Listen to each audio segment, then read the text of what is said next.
Hello, everybody, and welcome to another stream, episode 10 of All Flesh Must Be Eaten. If you guys have a hard time seeing me, please let me know. It did say I dropped about 200 frames, but that was in like 2 minutes. That is roughly less than 3%, and it looks like it's dropping down, so it's actually doing a lot better. So you guys should be seeing everything now. Sweet. Alright, so let's do a recap of where we left off. So, Frank, Jennifer, and Sasha, they were stranded on the side of the road.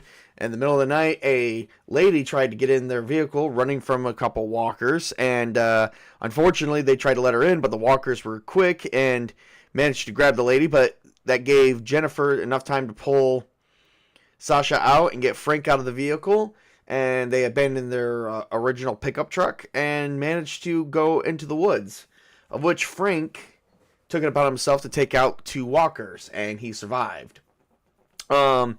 They came across a camp, and it was an entire camp that was actually secured and cleared by Luke McCarthy and Lou Manley. You know, guys with L's, Luke and Lou.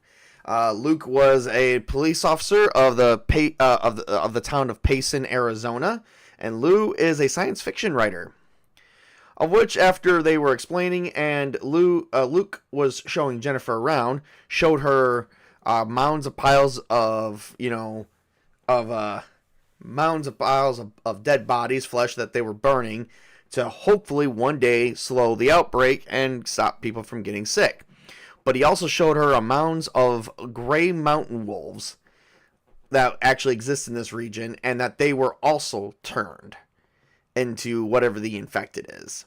So this virus is cross-species, and it doesn't just affect humans, but affect animals too. Right now, the only thing that Luke claims he saw are the mountain wolves.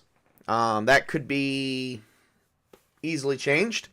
So, definitely. A lot of dangers. As they were kind of showing everyone around, he showed the barricade that he made around the camp, and as that happens, a woman named Karen Holt shows up into the scene, which happens to be Luke McCarthy's ex-wife, who actually managed to take a cabin that they had. They had a 2-bedroom cabin in the woods that she got in the divorce, of which she was out scavenging for resources, of which she has found none.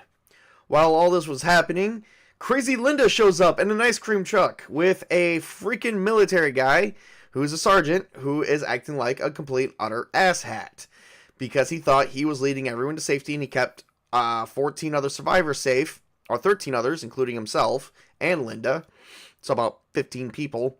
That warranted him to be a leader, and he tried taking over the camp from Luke, of which everyone, including the people that he led there, turned on him and sent him away in the ice cream truck, which actually had melted ice cream in it.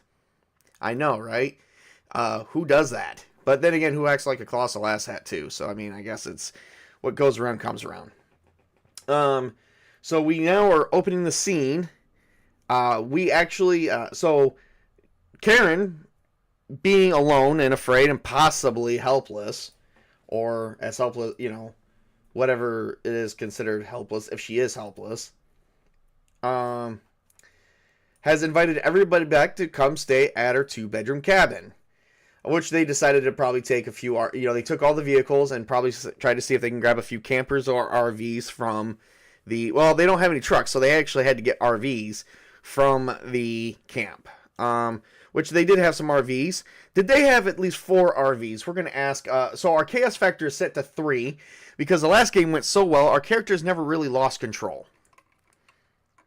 We are going to open up the scene in just a minute, but the first thing we're going to do is we're going to ask some preliminary questions to set up the scene. First off, did we at least get 4 RVs at the very least?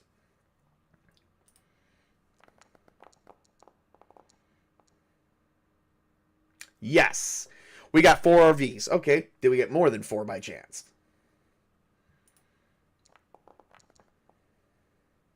No. Okay, so we managed to get 4 big RVs probably back. Now, I'm going to give a value. Are these like big expensive RVs, kind of like the condominiums? Yes, they are. So these are like, These are rich people RVs.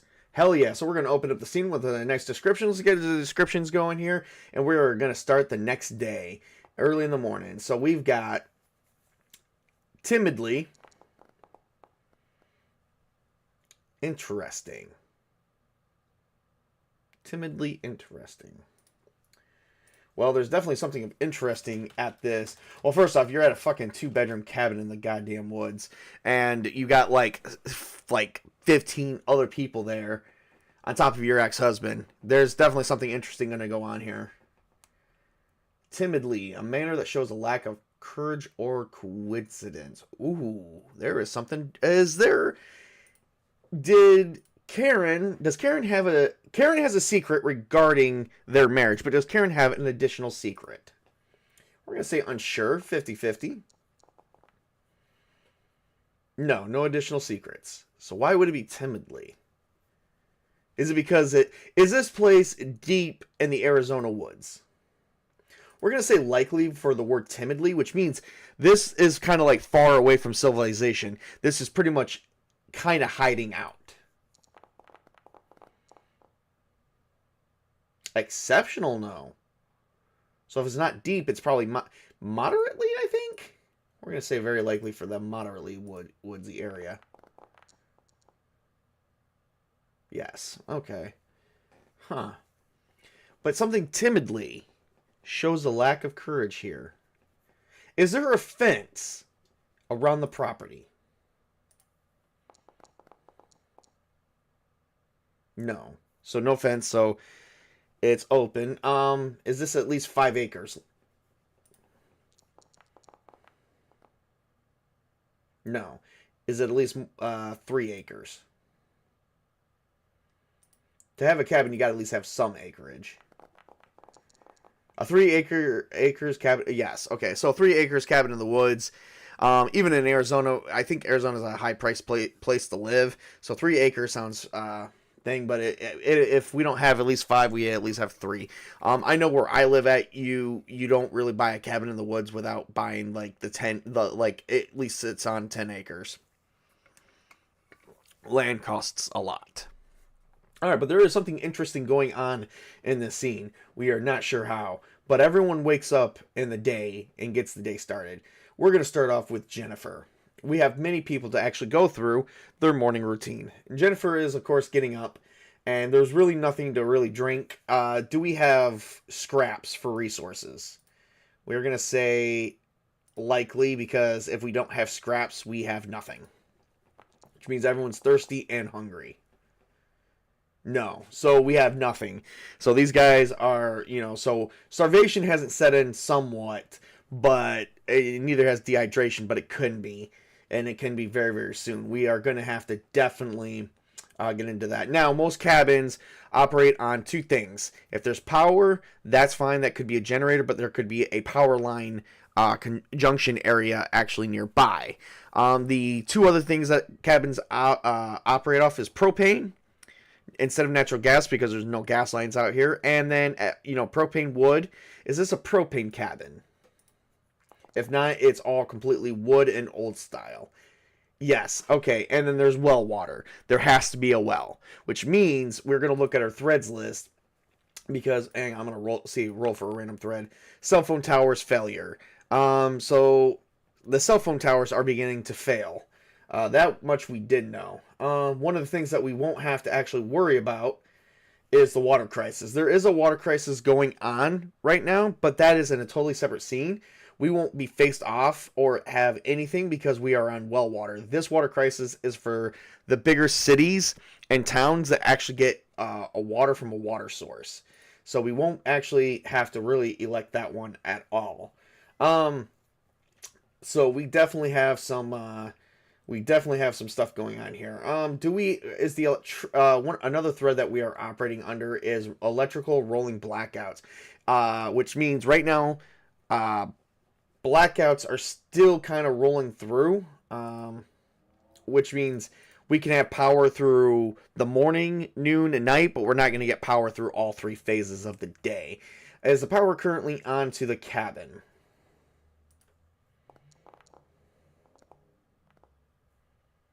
No. Okay, which means it'll probably come on a little bit later. So there's really no power. But there is water. However, the worst thing about a well is if the power is turned off, the water pump's not working. So I guess we are facing off with the water crisis because we have no water right this minute. Without the well pumping it correctly, it's not working. Is there an external water source, an additional well that does not require power, like an old style water tap? Yes, there is. So they are getting water. Okay, cool. So we got that taken care of. We're not dehydrated. We're not getting dehydrated.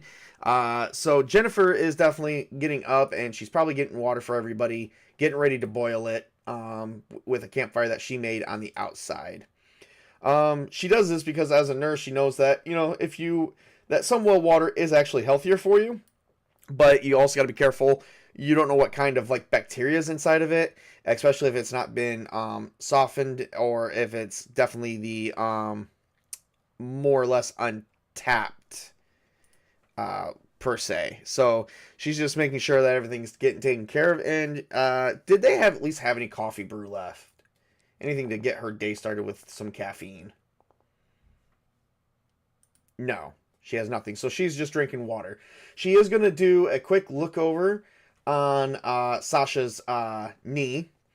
So she does probably wake up Sasha a little bit, poking around, but she is going to give her a nice little medicine check here to see how well it is healing.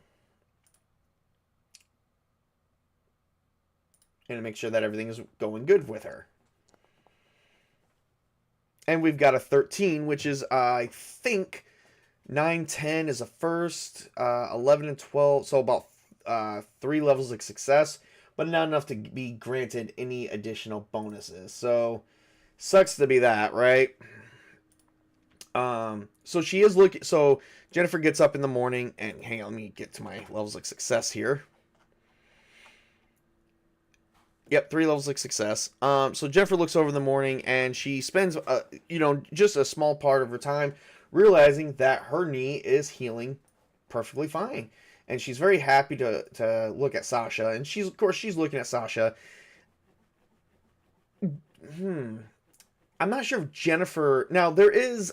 We did set up some relationships because Jennifer has been taking care of Sasha since the injury, and she's been a great part taking care of her son and everything. That Sasha might have some form of an emotional attraction to Jennifer, or Jennifer might have one to Sasha, vice versa.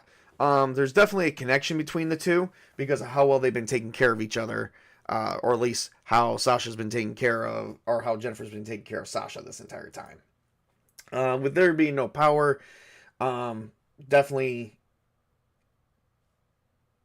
I believe we are up. Oh, yeah. With there being no power, they're definitely not hearing anything on the radio.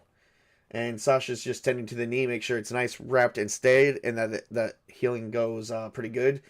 And Sasha just looks at her and goes, "Thank you for everything you've done." Jennifer looks back and says, "Of course, it's my duty. All life is precious, and I'm going to help out where I can. I never stopped." And Sasha's like, "Well, don't you have a family?" We didn't really talk about Jennifer's family. Does Jennifer have any family to speak of? No. Was Jennifer orphaned?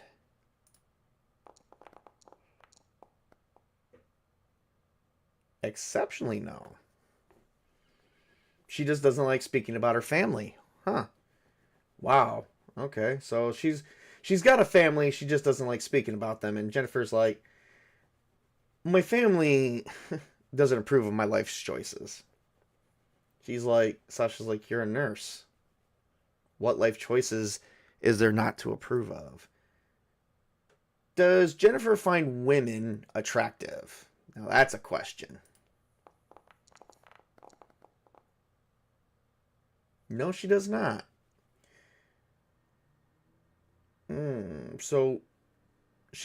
So Jennifer doesn't have an attraction towards women. She just doesn't like speaking about her family, which means there is something going on there. Potential secret. She's just like, I just don't like talking about my family, that's all. And of course, Sasha turns around and goes, I'm sorry. Just everything you've helped with, and then we found this place. Sasha and Jennifer are actually, they spent the night in an RV with Frank and probably a few other people. But Jennifer definitely took one of the RVs so that way Sasha can get a good night's sleep, as well as Frank, after suffering from a bullet wound. Due to sustain from being driven in a garbage truck and going through a barricade back when they were in Creta Ridge, the city of Creta Ridge. And she just wanted to make sure that everything's fine. Now, Frank, at this point, the wound is healing. Let's see here. Let's have her do a medicine roll on him as well. See if we can get any good bonuses here. Start getting him healing up quickly. Yep. At least that is 2 levels of success. Really decent. So just your normal. They're just gonna heal your normal rate. So nothing special yet. And Sasha's like, I'm just trying to protect my kid in this mess. Jennifer's like, yeah, I get that. I really do.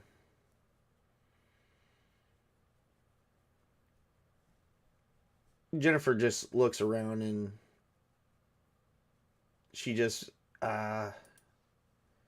begins thinking to herself, you know. And Sasha's like, are you okay? And she's like, yeah, just everything that's happened, you know? Everything that's happened in this horrible time. And we're going to cue up some music here. She's like, I have a family. And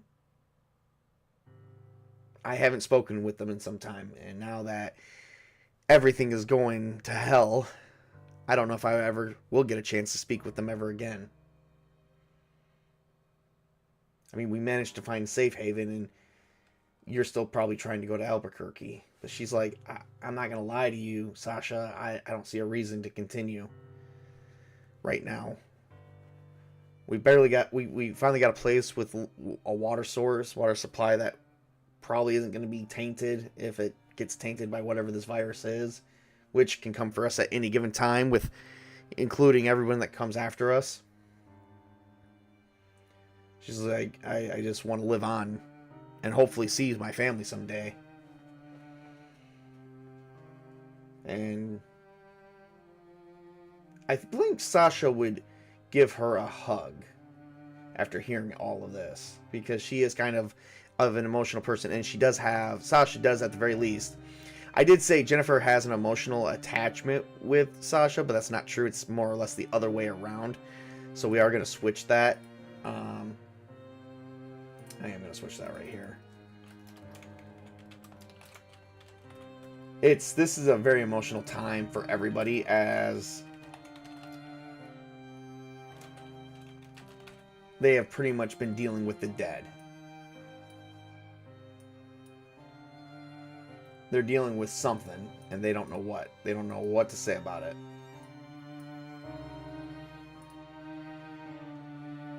So we did update that there.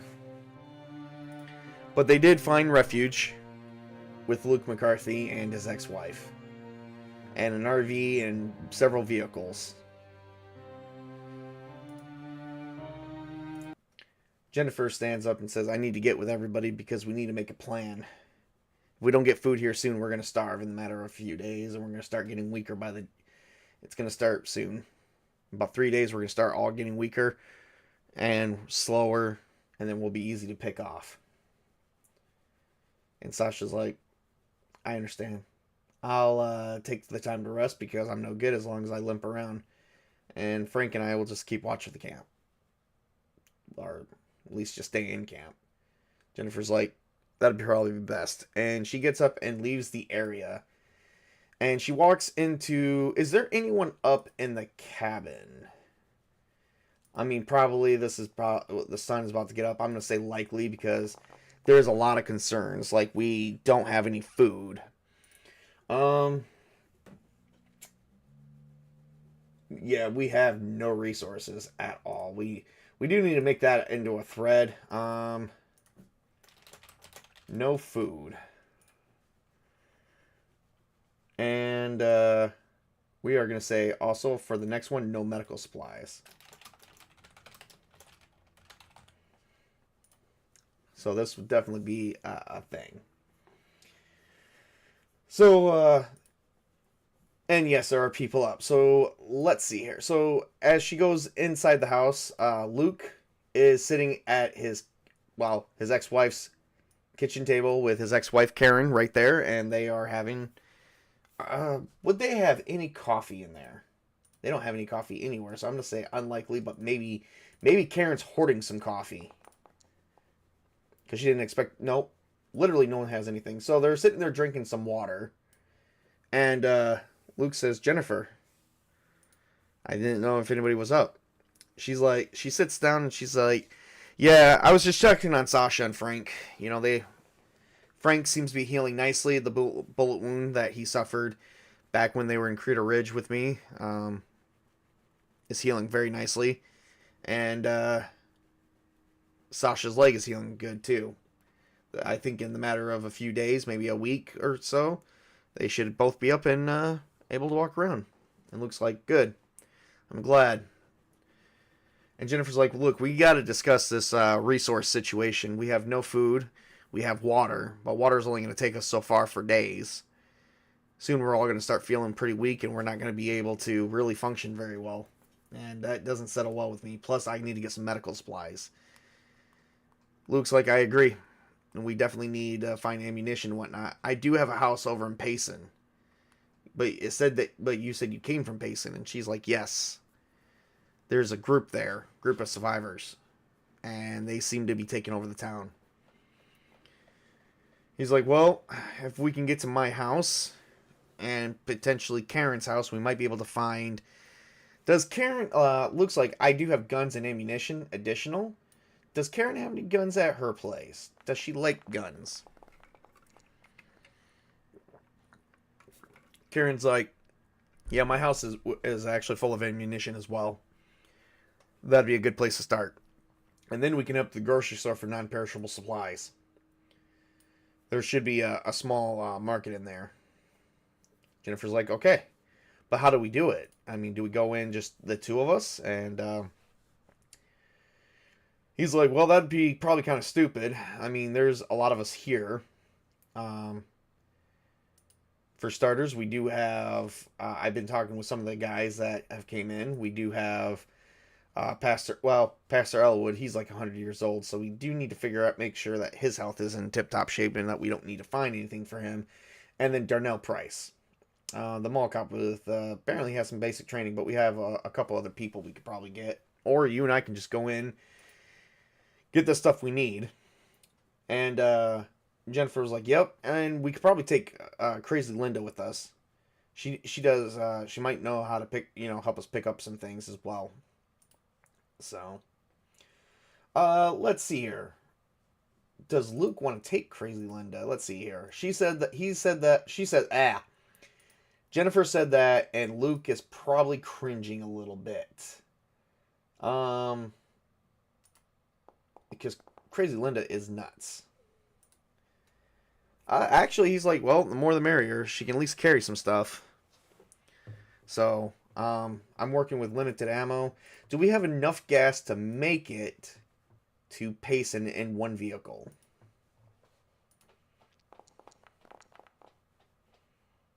No. Wow. So we didn't even have enough gas. Between all the vehicles, would there be enough gas to make it if we were siphoning gas off, including the RVs? I'm going to say for that's likely, depending on what kind of gas each one takes. No. Oh my god, this is just not working out at all. Is there a spare vehicle here with Karen?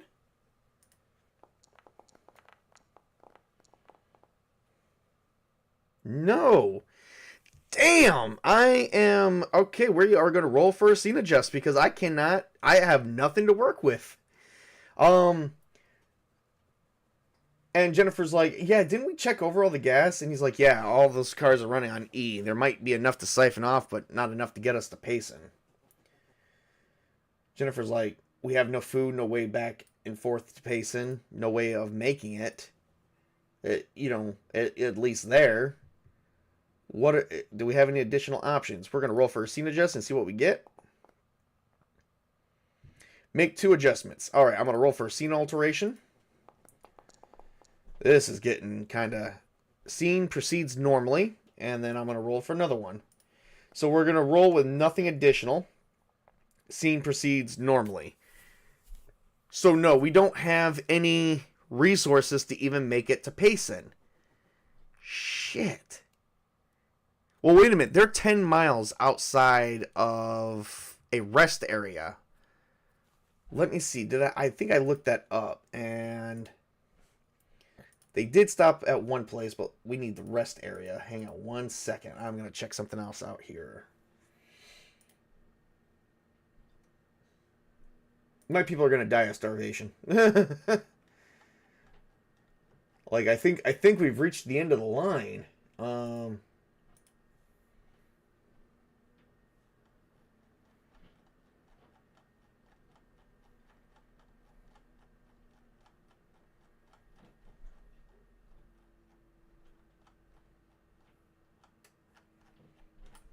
Hang on. I'm trying to find something here real quick. Give me 1 second, everybody.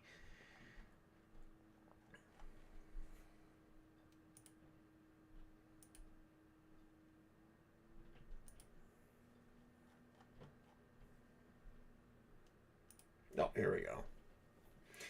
Here we go. Okay, so I did find that one.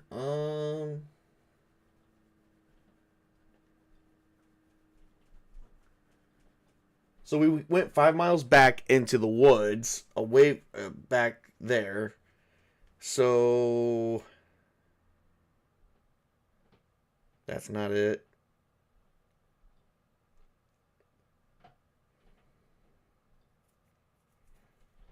Ooh, yes. But we are 10 miles away from a natural midway resting point, which has gas stations, lodges, and diners. All right, so that would be our best bet to see what we have going on there. Do we have enough gas in any vehicle to make it 10 miles and back? So 20 miles. Just can't do 50, but I can at least ask for 20. No. Oh my god. Guys, they are going to have to walk the 10 miles. So Jennifer and Luke look around and they're looking at, are they looking at a map? Do we have a map available to us? I'm going to say likely. It's likely because they did have a map of prior. Yes, they do. Okay, good. So they were looking at a map and they said, yeah, there's the Heber Green, overgrown green resting area. It's about 10 miles away from here, but we don't even have enough gas to make it there. And Jennifer says, but we can walk it, can't we? It's only 10 miles. It'll be, what, an hour walk? Maybe 2? If we actually just, go one way and a couple hours, 1 or 2 hours there, 1 or 2 hours back. And Luke's like, yeah, we could do it, but we'd be exposed with all the trees around us. Well, that's why we take Linda. We don't go alone. And we'll leave Lou here. And Luke turns around and says, well, we couldn't take Lou and leave Linda. Or we could take them both. And Karen's like, and you're going to leave me here with everybody else? How does Karen feel about being left with everyone? No, she doesn't like the idea. That's definitely what she is a stuck-up bitch. Karen turns around and goes, yeah, and you're going to leave me with everyone else? That's crazy. All right, listen. We need to go there and get some supplies. At the very least, if we can get some gas, we can get some gas on the way back. We can take some backpacks, fill it up with a little bit of food, get about 2 5-gallon gas cans, maybe 3. I carry 1. One of us carries 2. One of us carries 1. That'll give us 15 gallons of gas. That is pretty much anything to fill up one vehicle. We are going to need to take a third person regardless. So that way we know how much we're all carrying. And that way the third person, one person can at least carry, the one person can shoot and protect everyone else. So Jennifer turns around and says the best one in health would be Lou. So we'll have to convince him. Lou probably is, he's scared of the outdoors. He's scared of everything that's going on. So they invite Lou in. Lou goes out and finds Lou and brings him back and fills him in on what the plan is going to be. And he is going to ask him to come with him. How well does he feel about that? Well, he's not a smooth talker, so yeah, not well.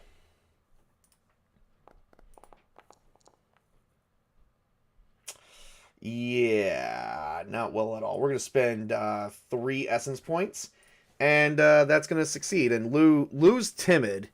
He's very shaky. He's like, well, if you want me to go, I can go. I can at least carry a bag of stuff back. So, and Luke says, thank you, Lou. I appreciate that. He's like, well, it's not just for you, and it's for me and everybody else too. So, guess we're gonna go, right? When do we leave? And he's like, we're gonna leave inside the hour. At this rate, it's gonna take us 2 hours there, some time to scavenge, and 2 hours back. We need to make it back before nightfall. While they're doing this plan, has at least 2 hours passed. We're going to ask for a time passing real quick and go exceptionally no. No, they actually had all this planned and ready by 7 o'clock. And Jennifer's happy about it because this will at least give them some time to get a head start. And they should be in the rest area by at least by 9 o'clock if they leave without a problem. So they get everything they need. Luke readies his gun. And let me see here. She has no guns. Does Luke have any? Does Karen does the cabin have any guns stored away? We're gonna say unsure. I think it could be 50-50. No, of course not. Was there guns once stored away here? Given the fact that Luke's a cop, he would have had guns there. Exceptionally, yes. Karen sold off the guns. Luke turns around and says, I think you got some of the guns from the gun cabinet. And he looks at the gun cabinet and goes, you turn this into a knick-knack thing? She's like, what do you want? What do you expect from me, Luke? I'm not big into guns, And yes, I turn it into a knick-knack cabinet. Thank you. Luke's like, what'd you do with my guns? She's like, I sold them off. I wanted the money. Luke is just like, oh, dear Lord. No, Jennifer, I don't think I'm going to be much help. Does Luke have any... Does Luke have a machete nearby? With this being in the woods, they would have to clear. Maybe a machete? No. Oh, dear Lord, does he have any... Is there any tools here?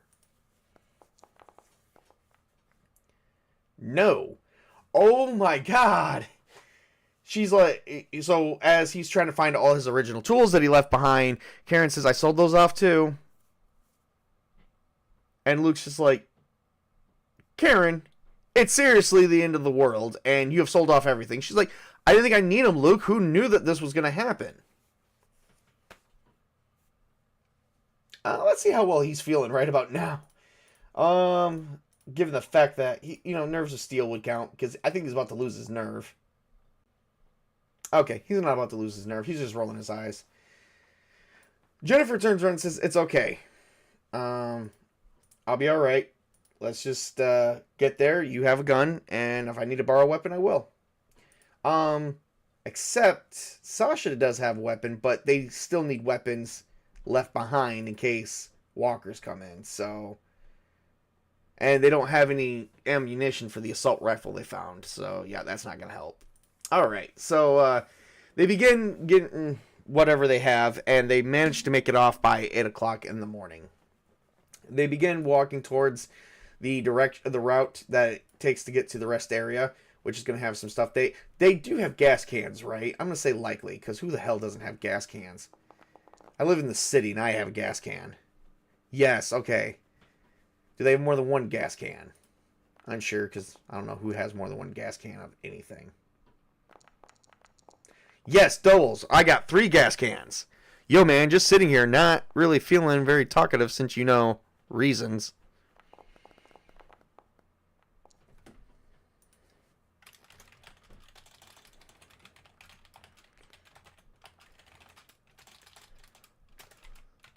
All right. So we have, yes. So we got 3 gas cans, and we introduce a new NPC. And the keywords are ambush, weapon. Oh my god, we are going to get ambushed. Who are we getting ambushed by? So one new NPC. Oh dear lord, who are we getting ambushed by? Let's roll. Jordan Price, strong, fast, inexperienced, in real danger, adrenaline junkie. Does Jordan Price have more? Is Jordan Price with more than one person?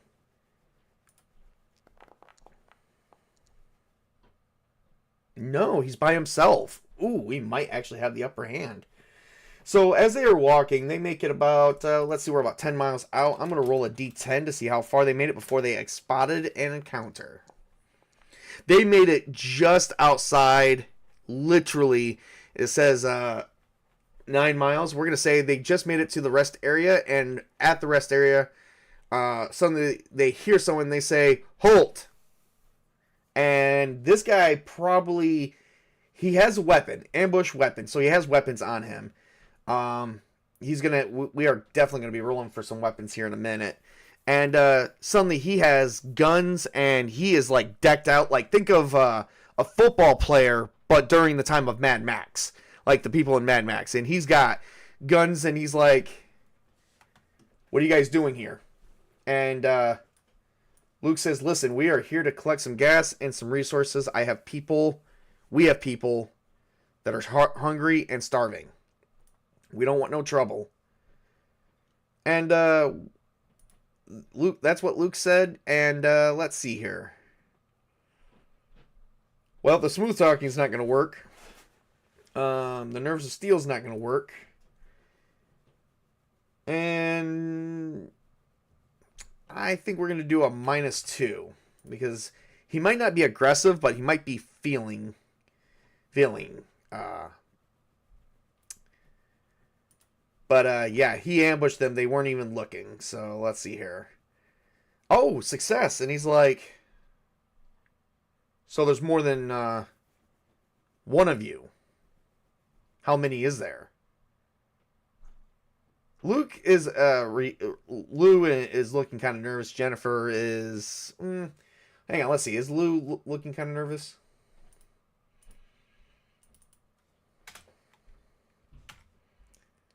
I'm going to say he is, and I'm going to add his actually, I'm going to give him a -4, a -6 to the roll because he's outdoors. He's in danger. He's with the insects. He's a bit of an introvert. He hates people, and this guy kind of appears aggressive having a gun on him. So, yeah, the odds are not looking well. I literally failed only by 2. I'm going to spend 2 part of his essence pool, and he doesn't freak the fuck out. Then we're going to turn, and we're going to roll for Jennifer. How is she feeling? Let's see here. We're going to say -2. She does have, let's see, nerves of steel. She's not really worried about, she's been facing off with so much danger, she's not really worried about anything else. She did fail. We are by 1, so we are going to use an essence point and make it succeed. So everyone here has at least 1 level of success while he's holding a gun on everybody. And this guy who looks like a jock is... Well, I mean, we're not going to tell you that because you got a gun on us. So, are you friend or foe? Is what Luke's going to say. And Luke's going to... He's still going to give a -2 to that. He still doesn't have smooth talking.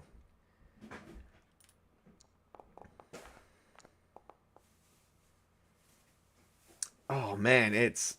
Oh, no, that's a failure by 4. I'm gonna take away. I'm gonna use 5 essence and roll another die. Oh, that. Oh, shit. Okay. Jordan's not feeling pretty good right about now. Jennifer turns around and says, listen, we're not foe. We're not here to rob you. But we do need food, and I'm going to go in there and get it one way or the other. So you can either back off or you can shoot us. I'm going to give you a choice. And she does have smooth talking. I'm going to say her charisma will play a factor, as well as her attractiveness, which will kind of bring her to that. Because maybe this guy might find her attractive.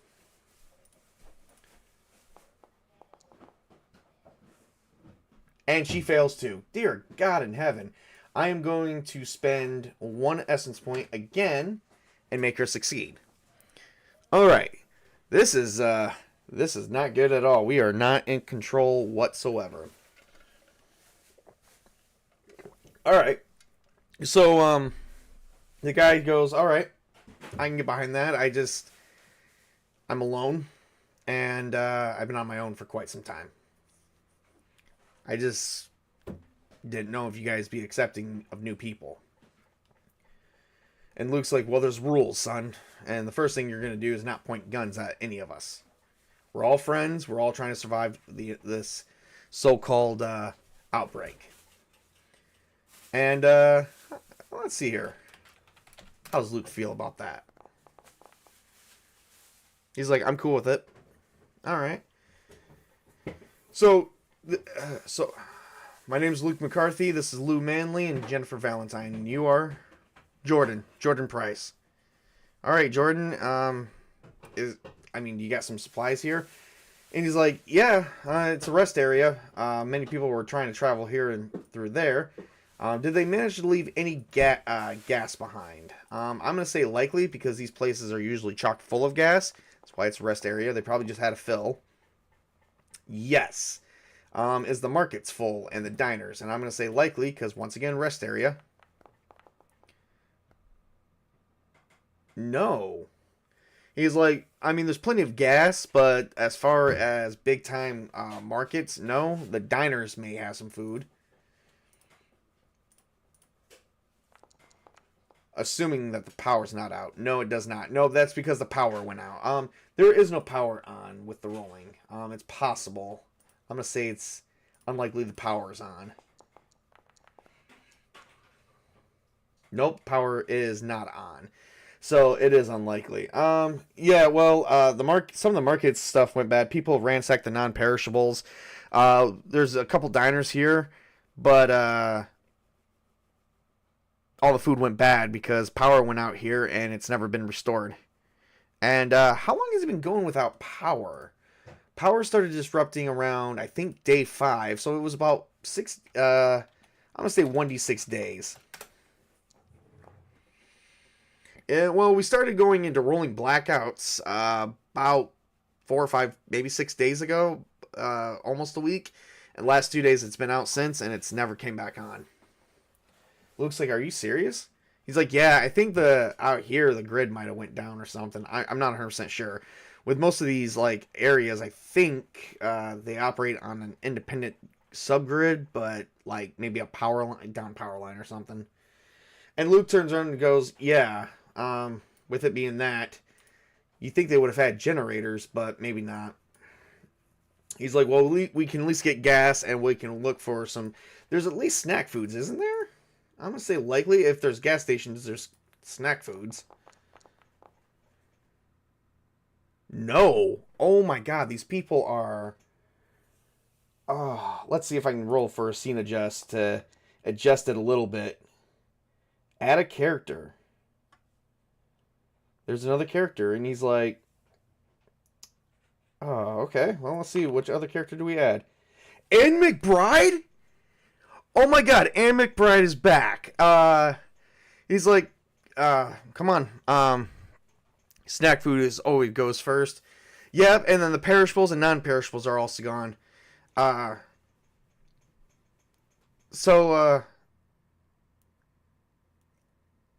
how does this get worked in here? Let's do not an event focus. So he's like, well, it's just been me and, oh, hold up a second, everybody. I got a warning. Let me see what this warning is real quick. It looks like my internet's dropping. Yep, my stream's bitrate is dropping down. That's what that means. Okay. Alright, cool, we're back.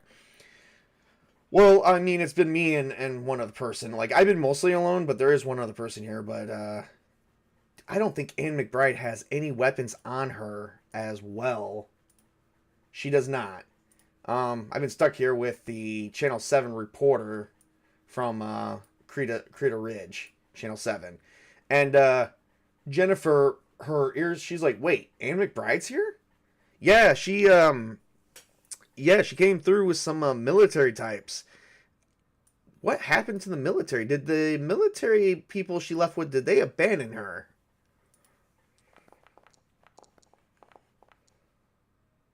Yes. Oh, wow.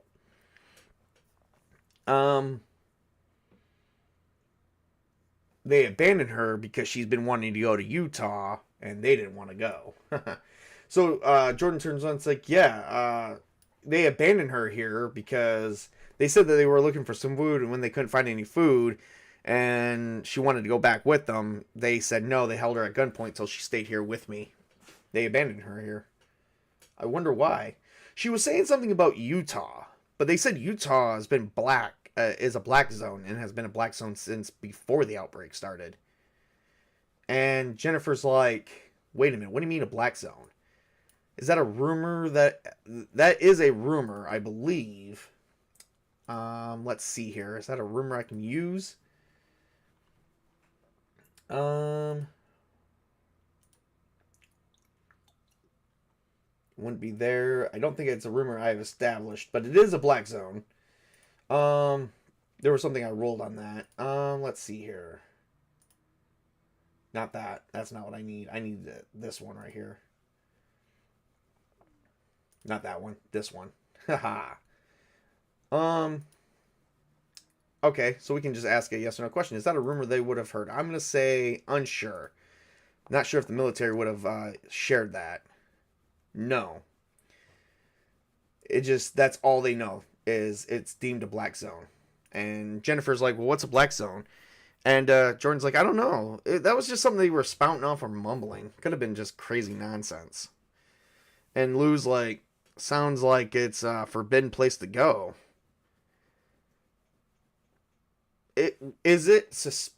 Would they have suspected that is where the virus started if it's considered a black zone? No. Okay. I gave it 50-50. Luke's like, well, that's another mouth to feed. And no snack foods. I'm going to roll on the encounter table to see what kind of encounter I get as they meet up with Anne McBride. Give me something good. Give me something good. Alright, I got a 5. I'm not sure if that's even good, guys. It's not. So, as they meet up with Anne McBride, Jennifer recognizes her, and Anne turns around and recognizes her as well. And,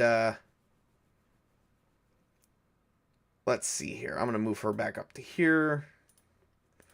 And she goes, Jennifer, Anne, I thought you'd be with the military. Well, those asshats left me here, and I cannot figure out why. I guess it's because they couldn't find enough food to even feed themselves. They ransacked this place and left me and Jordan here to, I mentioned about him coming with us, and that, we should stick together in numbers, but apparently they didn't like that a whole lot. It's like, yeah, it's my experience. Jennifer turns and goes, it's my experience that military is not liking the idea of anyone having authority above them at this point. And all of a sudden they hear, help me, help, please. And they see this bloated, mucus-like, what looks to be tumor-infested being. And kind of like, this is one of my, I like to model a lot of my infected off of Dead Island, and this is a suicider off of Dead Island. And they all look as this thing comes out of nowhere. Let's see, would it be able to stealth? No, it can't use stealth, so let's see here. Does at least... Oh, that is a complete and utter failure. It got a 2. So, at best. So, no. So, they hear it start screaming for them, "Help me, please!" And it's like coming towards them. And Luke is looking at it. Jennifer's looking at it. Anne and Jordan. Everyone is looking at it. Lou's even looking at it and going, "What the hell is that thing? I have no idea." And Luke's gonna turn around and pull out his. He's gonna pull out his Glock 17 and go, "Stop! Freeze! Help me, please! Help me!" And we are going to.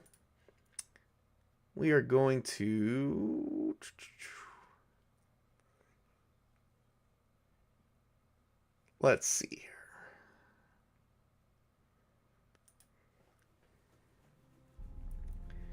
And it's coming towards them very slowly.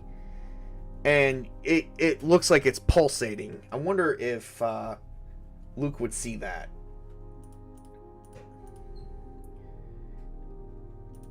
He actually might see that.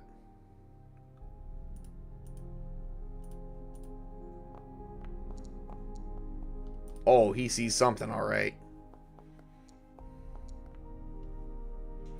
16. So 4 levels of success. And he's just like, "What the hell is that thing?" And Jennifer's going to do a roll too to notice something. Because she has situational awareness. She can feel danger. Oh, that's a heavy success. That's a auto success at an 18. That is 5 levels of success. And she turns around and says, "Luke, that's not human. There's something else wrong. It needs to go down." And Lou's like, "Wait a minute. What if they need help?" And Anne's probably like, I don't know, how is Anne looking at this? She's probably not doing so well.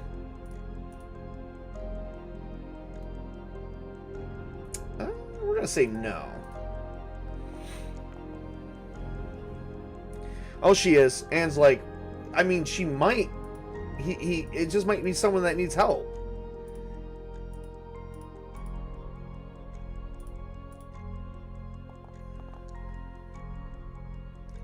And Lou turns around and he says, "We can't shoot it. Let's see if we can help him." And I don't think I'm gonna spend 2 essence points and say he's not scared of it.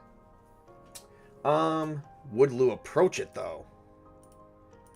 Give him being an introvert and that he doesn't know what this thing is. I'm gonna say -2 there, and an introvert for sure.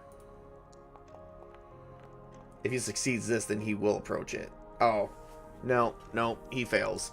He's like, "We just maybe need help." And the thing is getting closer, and Luke has to make a decision. And he's he's obsessed with protecting civilians. That is his job. So he's going to shoot.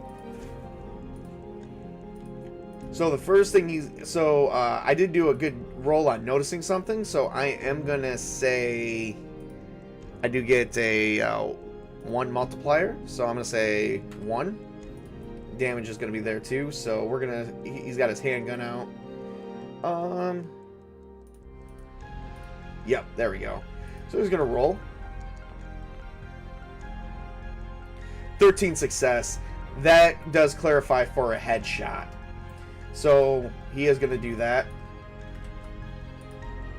Semi-auto.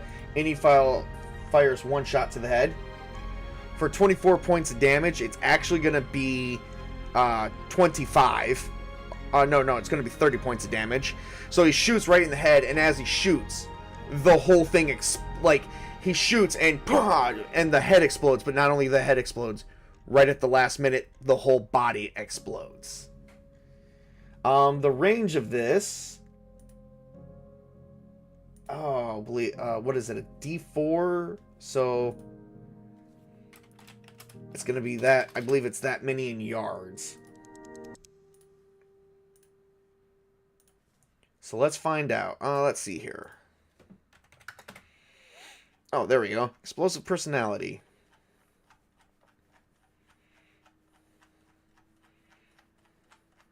I believe it's for the number explosive that 2 is 1d4 yards that it can explode in, which means, and then we are going to see how this affects them.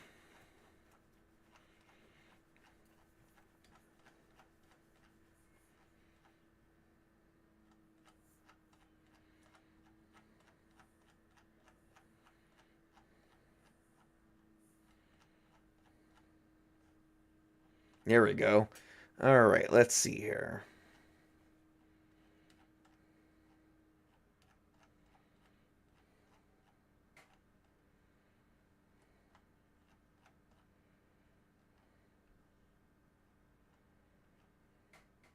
Here we go. When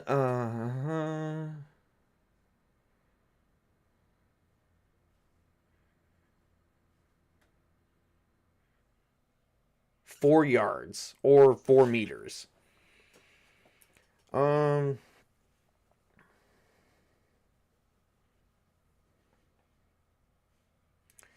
Okay, so 4 meters, and I take a -4 to my fear test.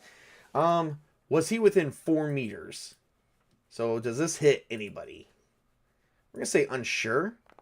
I'm gonna say 50-50. No. So they were just outside, but everyone has now got to roll a fear test. Okay, so they get a -4 to their test. And we are definitely... Nerves of Steel will play a factor. So, yeah, here we go.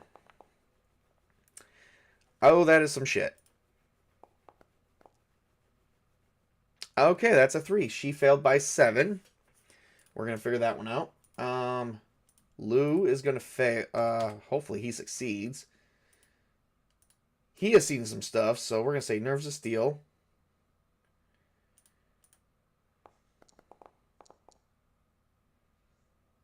Six. He fails as well.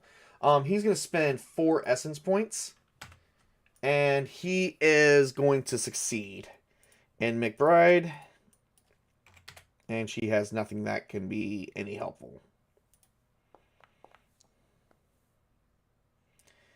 And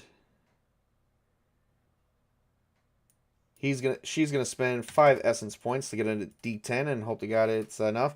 I gotta actually roll a 5 or better on a D10 to succeed. Oh, she succeeded. So Jennifer's the only one freaking out so far.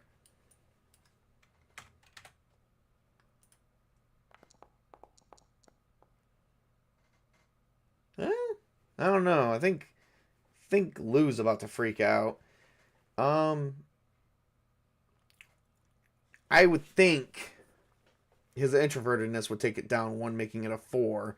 But he can spend his 4 essence points, and that'll at least get him up to a passing. So the only one's freaking out is Jennifer, and she failed by 7+. So now we need to go on to our fear and see how much endurance and essence she's about to lose. As a matter of fact, these guys have been walking for 2 hours one way, so we need to first off lose some endurance points. And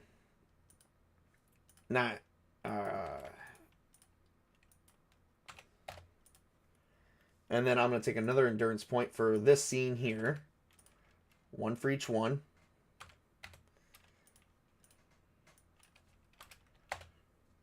And then I'm going to... Alright. So it gets worse. Total hysteria. We are going to start with... Wow. We're going to start with 1d10 times 4 endurance points. It's going to be 1d10 times 5 is what she's going to lose. So she's going to lose 45 endurance points, which she does not have. Oh, wow. She is. Oof. She's suffering. 24. She is exhausted. And she is going to lose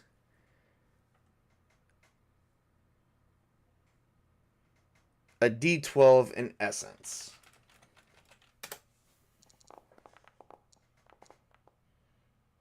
Three essence points. So Jennifer is in a state of total shock at the moment at what she saw. She is not sure of what she saw. And I think Luke would have noticed that she is in a form of shock without any hesitation. As that he is trying to protect him, and he's kind of duty bound. I would think it would fall under his duty bound thing. So yes, he's definitely noticing, and he's like, shit. So he grabs Jennifer and quickly lays her down as her entire body goes limp. Even George.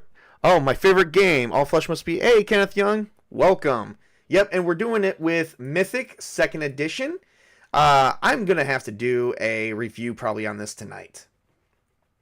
So Jennifer is... is Jennifer... Jennifer's got to fight some fatigue, so let's see here. I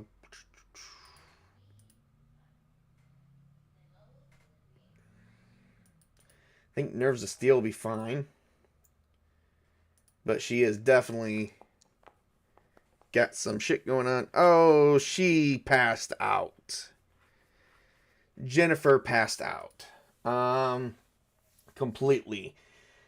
Did anyone hear that? Did anything around here hear that gunshot? Exceptional, no. There's nothing else around. Awesome. Alright, so Luke is going to pick up Jennifer. She's kind of a big lady, so hopefully he can lift her.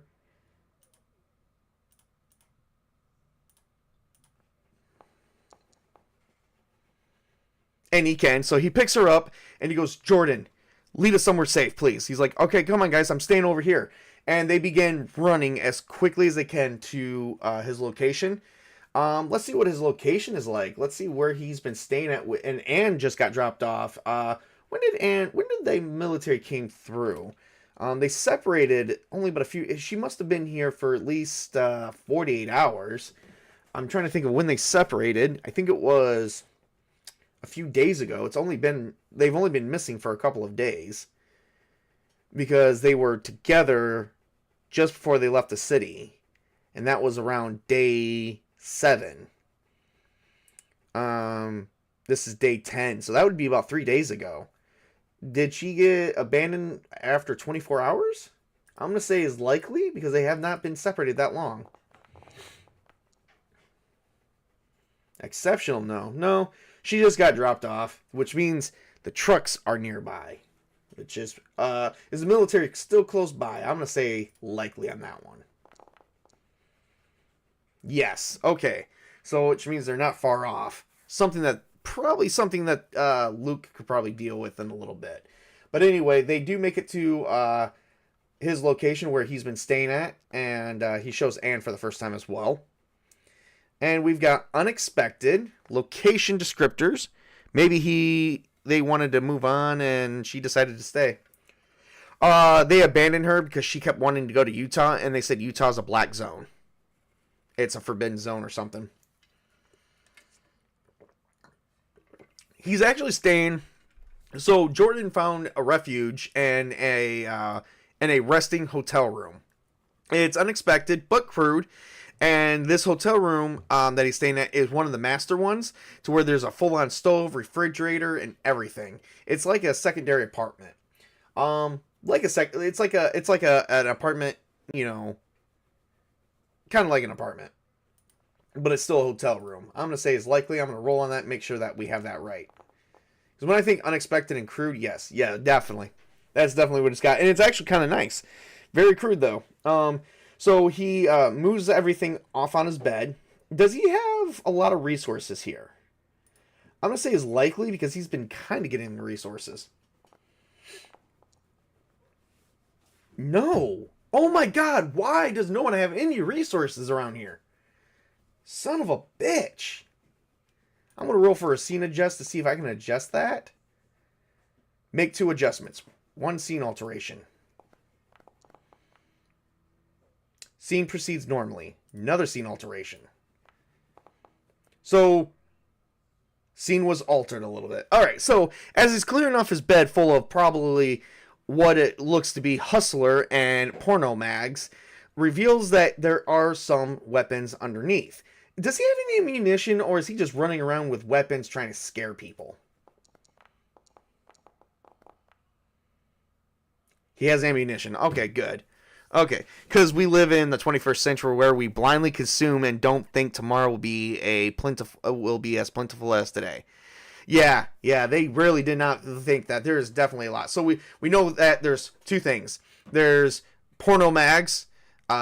This guy's got guns with ammunition, so we get to actually figure all that out. I'll at least be able to deck everyone out. And then on top of it, we do know that there's gasoline here. But there's a water crisis thread that we were looking at. So this place does this place have an independent water supply? If not, then that means it runs off a water source that might be tainted. Yes, independent water supply. So this is also well. So they don't have to worry about any microbes or algae and shit. So Luke puts... once everyone is inside, Jordan closes the door, clears off the bed, and they lay Jennifer down. And Luke begins looking her over and just goes, she's in shock. Probably with what we saw. And Anne turns around and says, yeah, why don't we talk about what we just fucking saw? You blew some person's head off who was asking for help, and they exploded. Not just their head, the whole fucking body exploded. And Luke turns around and says, would you like to calm down a minute? And let's see, would she like to calm down? She did pass, so maybe. I think she might be curious about what's going on. Ooh, she's got reckless curiosity. She might want to see if they can find... Oh yeah, she's definitely going to calm down. Unless the virus penetrated the groundwater and into the aquifer. Alright, so she's like, I'm sorry. I just want to know what the hell that was. I've never seen anything like that. Luke turns around and goes, yeah, I didn't see anything like that either. Not before today. Luke's like, that was something out of like some science fiction bullshit. Like, which I think everything else is like science fiction bullshit until we see it. Like, was that an infected person? Who, like, the infected that we saw they don't talk. They don't do anything. They just chase you and rip you to pieces. This thing asked for help. Luke stops for a minute and goes, yes, that's what I'm trying to figure out. We don't know what that thing was. And whatever the hell it spread was some type of, would he know it was some type of bio? Like bile, like from like stomach acid? He's not very intelligent, so let's see. Yes, he's like, it was some type of bile. It looked like stomach acid, and it was steaming, so it must have been coming from inside. But whatever that was, it freaked Jennifer out, so she's out cold. We'll have to try and wake her in a few, but we can't travel like this. The least we can do is get the gas and probably stay here for the night. And Lou is looking around and is like, there are people waiting for us to bring food back. People that are hurt. Your ex-wife. And Luke turns around and says, yes, I'm aware. I'm aware of all of this, Lou. Believe me, this is not something I want to make a choice lightly. But what the fuck are we going to do? We can't carry her back all the way. It's 10 fucking miles. And since I'm the only one with a gun and possibly one of the only ones that can shoot besides this guy, what are you two going to do if I'm the one carrying her? What if we run into trouble?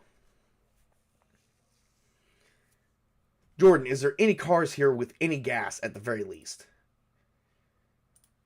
And let's see, is there any cars here that we can fill up? No. Why? Why? Why is there no cars? What is... He's like, yeah, about that. This is a fucking rest area, and it has almost nothing. What happened here? Let's see here. I'm going to roll for a scene adjust. Remove a character. Oh, no. Oh, boy. That did not work out in my way at all.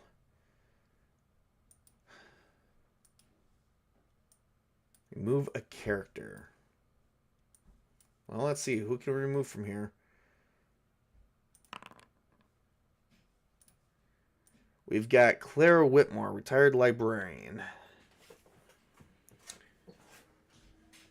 Look, I'm not going to lie to you. When people were panicking and trying to run from the dead, I was here with a girl named Clara, a woman named Clara Whitmore. She is a retired librarian that worked for my college. We hunkered down for a little bit together, but in the end, people were fighting over gas. There was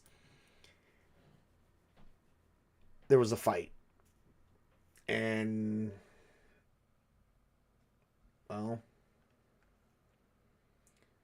long story short, Claire came up with the idea of if we harbor the fuel and take away vehicles, people won't be able to fight or run. She kind of went kind of sick and twisted. So we separated. Is Claire Whitmore dead?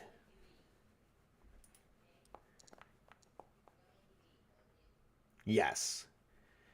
She eventually died, but did she leave behind a legacy? I'm going to say likely. Yes.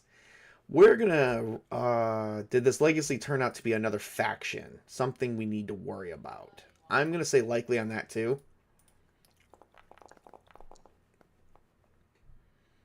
Yes. She was shot by the soldiers because she felt oppressed. She was an older lady. And so when she did, a bunch of people rose up and began taking cars, running them out of gas, or basically running out of town. And they probably ran out of gas on the side of the road, or they were used as car bombs. And we actually attacked the military. Anne kind of turns around and goes, "Are you serious?" Yeah. Was the military guys who abandoned Anne here, were they part of that platoon?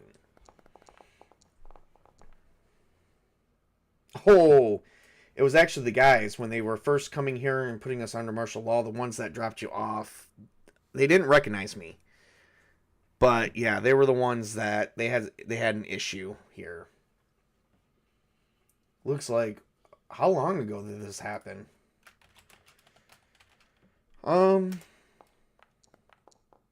Literally one day after everything started going to shit. Martial law happened probably about 72 hours after the outbreak, so about then. So it's been a while. It's been a few days. Anne's like, "So you knew?" I'm like, "Yeah, I knew."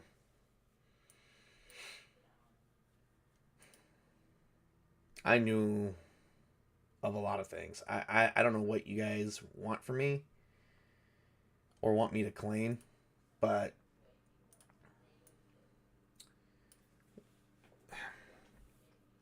the world went to shit. What do you want me to say?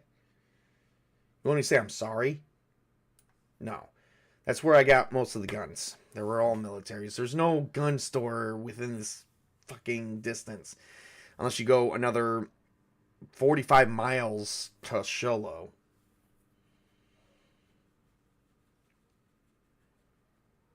Luke turned around and goes, like, everyone started panicking and turning on each other. This is great. When humanity needed to band together, we didn't. No, but we're trying to now, aren't we? It's like, yeah. Well, we've got no way of leaving town. Jordan, I need you to take us to the gas station and stay here with Jennifer. Lou, you're coming with me. We're going to fill up these gas cans, and then as soon as Jennifer comes to, we're going to leave. Make it back. Unfortunately, we're not going to make it back on foot tonight. It's just not going to happen. So they end up... Jordan gets everything together and begins taking them to the nearest gas station where they are filling up. Let's see here. Let's roll for a random event as they are filling up gas stations. Move away from a thread. Punish. Uh-oh.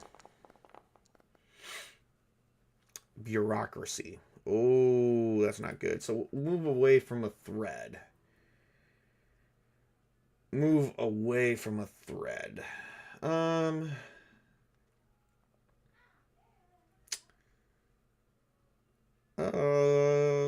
Well, we are getting some supplies.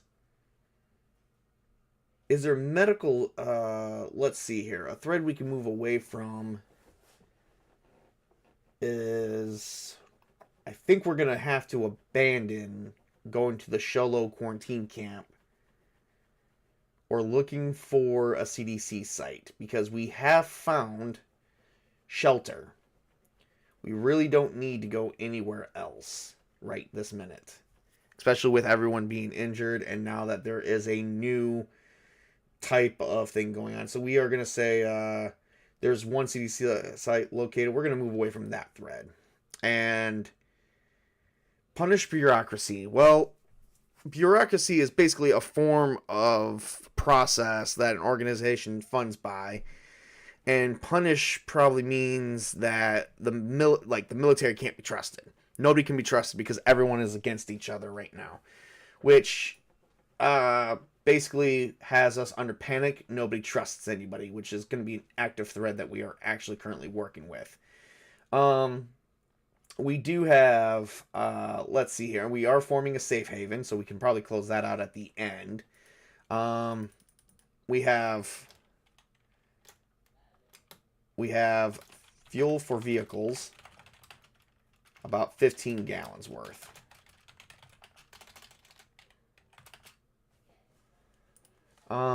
So we did manage that. We still have no food. Is there medical supplies in this town? I'm going to say unlikely, but they're on the off chance we might be able to find a first aid kit. No. Okay, so we can't even find a first aid kit. Alright. That's freaking awesome. Alright, so as they begin filling up the gas cans, we're gonna do let's see here. Let's do a quiet one. As they're filling up the gas cans, Luke is probably recounting the events. Lou's definitely probably, let's see here.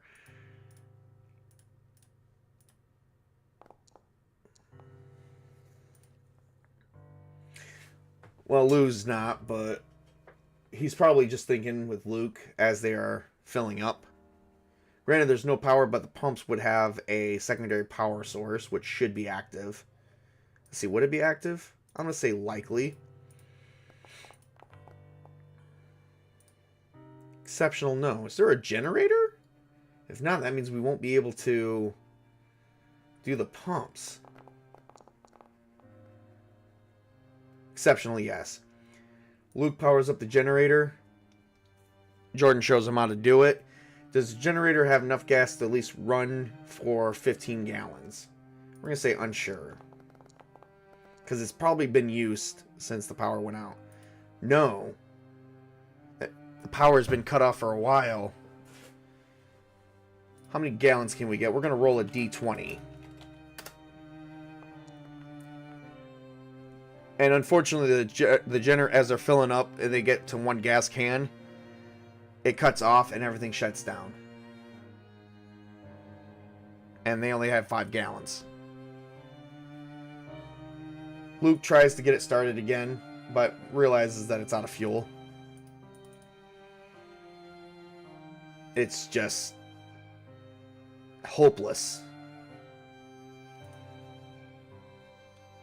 Luke turns around to Lou and Jordan says, I guess this is all we get. 5 fucking gallons. No food. No fucking medical supplies. No first aid kits. There's not even any goddamn snacks. Not even a fucking Twinkie. Why? Because we run off of fossil fuels. Because we run off of, greed. The whole world should have came together, and instead, we're at each other's throats.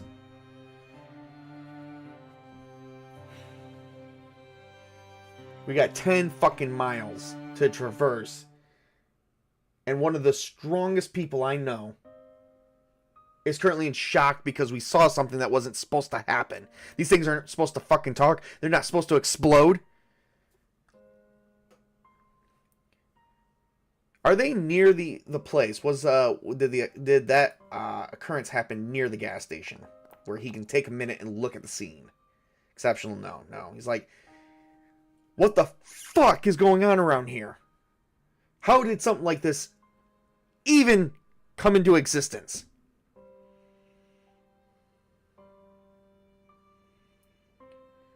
He picks up, is there any bottles of water? God, is there anything we can use? No, damn! So, he picks up the gas can and the sun begins to come down. As they gathered all the resources they could. And the rest area has been picked completely dry.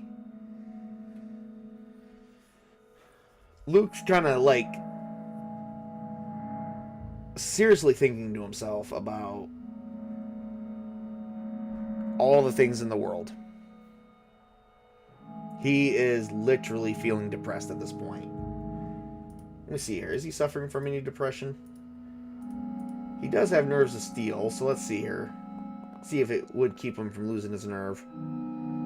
Yeah, I guess it would. So he's not depressed. He's just cannot believe that there's nothing here.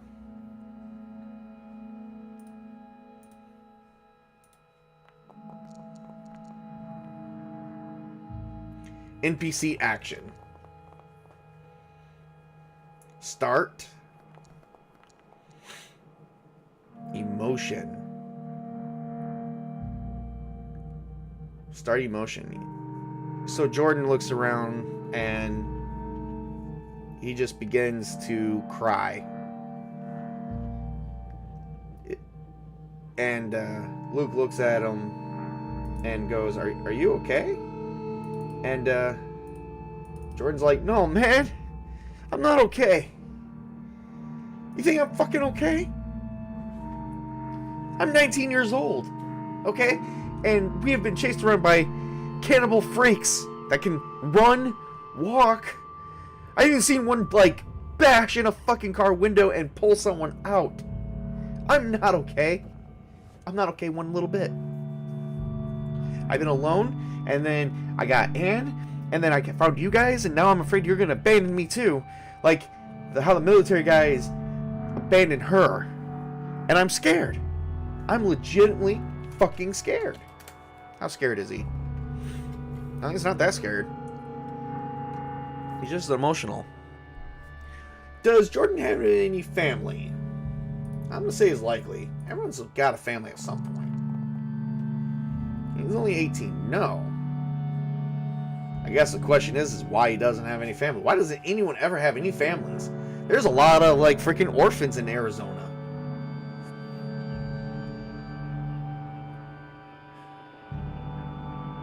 Man, just promise me you'll take me back. I can't face off with all this stuff on my own. By the way, I forgot to roll his will save on... he handled himself pretty well.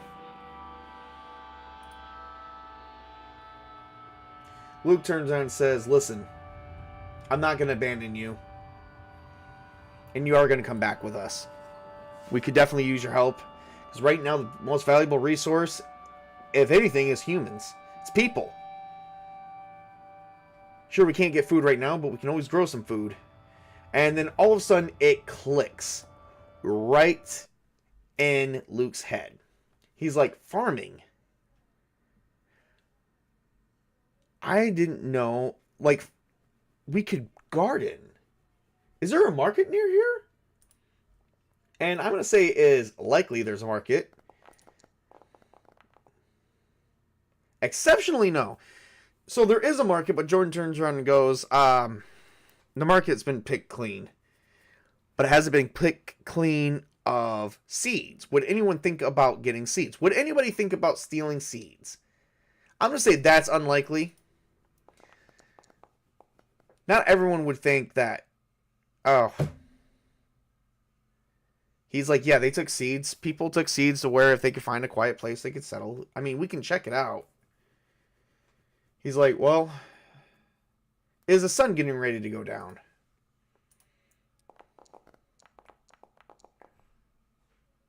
No. He's like, we've still got some daylight. So let's get this and let's see what's going on. All right, so Luke's going to go, Lou, stay here with Anne and Jennifer. I will be right back. Jordan, show me where this market is, and I will see if I can find something there. And they basically, Luke grabs his has his Glock on him. He has a flashlight, make sure he's good. And then Jordan comes with him, and they go to the market. And while they go through the town, of which they probably don't see anything, but here, I'll roll on the encounters list. Give me something good, give me something good, give me something good. So as they're on their way to the market, they actually manage to make it there, encountering nobody. But once they make it to the market, they see a couple infected. I think? Yeah, more than a couple, actually. And they hear this noise as they're looking for food. And we are gonna crack open this sheet here. And Jordan's like, there's 3 of them. Luke's like, yep, I know. Luke's like, all right. So Luke's gonna open his gun. Have they seen him? Have they seen them yet? I mean, they're not sneaking. They have not. All right, Luke's going to take a minute and aim. I believe, let's see, what does aiming do? If you take a minute and aim. Oh, Lord. This is range combat, so he'd probably have to move into range. Let's see here. Aiming, okay. So they would take a turn and aim, which would involves a perception and a weapon skill. Each success level adds a +1 to their strike. Nice. So instead of dexterity, it will be perception, and it's going to be their weapon skill. I like that. And they're going to aim to see if they can do a headshot. It depends on what this comes up being. 16. The headshot is a -5, and they got a 16 on this, so that would actually be, let's see, 16 I think is 4 levels of success, so he would only get a -1 on his roll. Yes. So then he's gonna take a minute, and have they noticed him yet? Just standing there. They are gonna get a minute to notice. I think it might be more of a simple task. They haven't noticed him yet. So he's going to take aim at 1, and he's going to shoot. Unfortunately, he still has a -1. And here we go. I hope this works. Because if not, he's going to be fucked. Oh, hell yeah. He actually shoots one right in the head. Unfortunately, that's going to every single one of them. So, booyah. And this one takes, see, out of 16, this one is going to take 30 points. Yeah, 30 points. Wait, no. How much did they get? Oh, 5. 25 points of damage to the head and took out 1. However, the others have already been made aware, and they are both going to try and move in because he's added a little bit of range. Glocks can go up to at least 3 to 10 yards. I mean, that's their yardage before they actually have to probably go up there. I probably should have made that a little bit bigger, but I'm going to at least have them roll a dex save. Oh, shit. Well, guess what? -3. They both trip over each other, which actually allows Jordan to give a nice strike.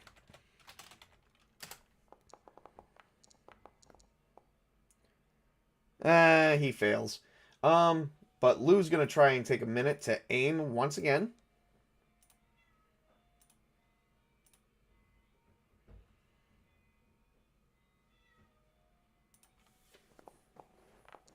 Oh, he doesn't aim too good. Oh, shit. He fails at aiming. Instead, he's just going to open fire blindly. So, yeah. So that's a nice failure. Sucks ass. Alright, here we go.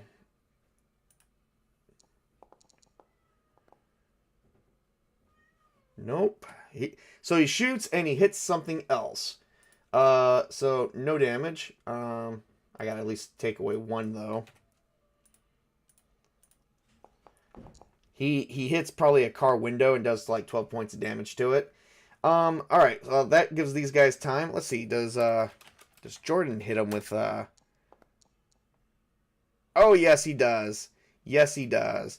And let's see, was it a headshot at the very least? Come on. Was not. So Jordan starts shooting with he has an assault rifle and he starts opening firing on them, but they are still getting up and moving around.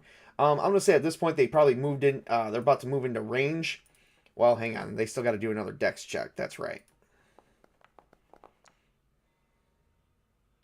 No, that's not going to work on that one. That one's going to work. So this one made it into range of which one? Odds for Luke, odds for Jordan. Or evens for Jordan. Alright, Luke. So he's going to come in right in on Luke with a nice brawling. And he misses. He definitely misses. And, of course, Luke is going to take a minute to aim. Because he's going to aim for the head. So he needs as much. So that's 4 levels of success. And then he is going to... He can move a little bit quicker than this thing can. So he is going to do this for -1.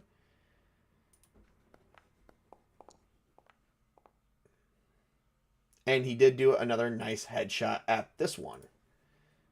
Woohoo! Headshot! This will be for 25 points of damage as well.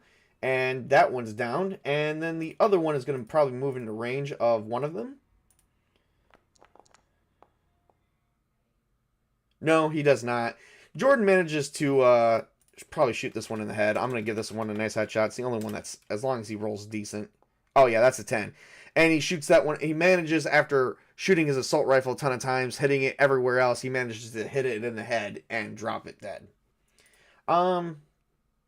Did anything else hear that? That was like a lot of noise. No. Okay, so they look around for a minute and actually realize that nothing else is around. Luke begins to... We're going to get everyone else off of here because it's only Luke that we've got. Luke and Jordan. Jordan's an NPC. Alright, so they managed to make it to where the parking lot is. We are going to add a location descriptors. Tranquil, which means to looks tantalizing, new. Wait a minute. Tranquil, new.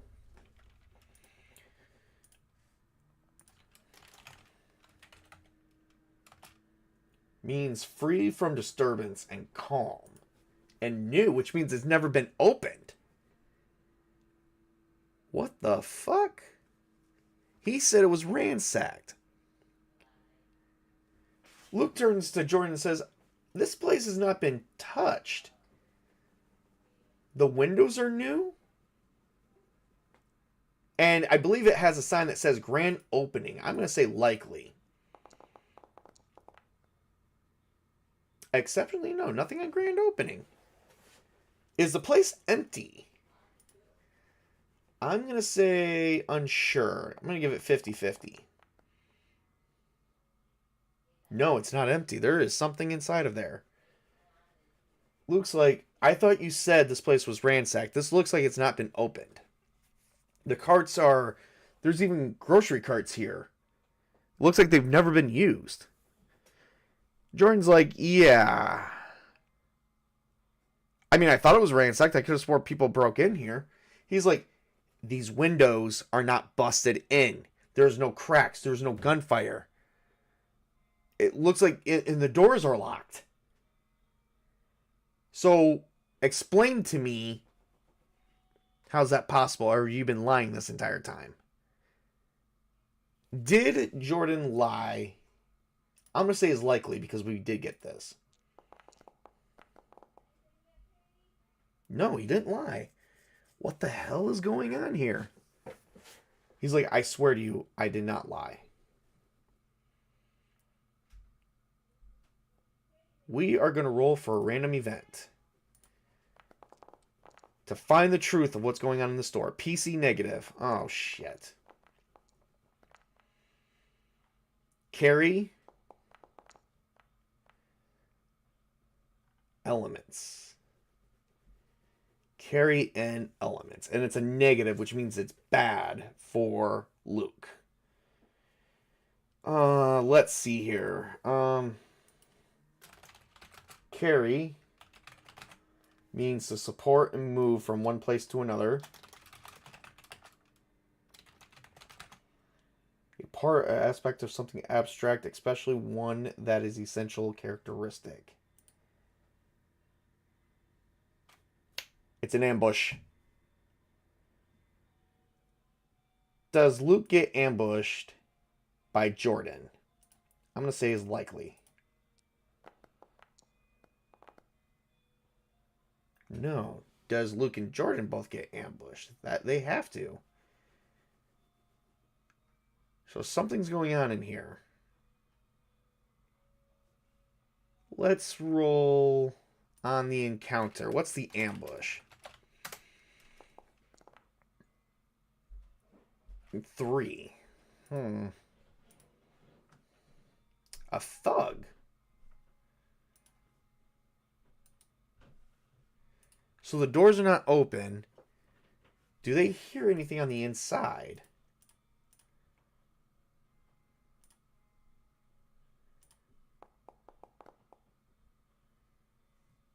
He hears something. So they actually hear this.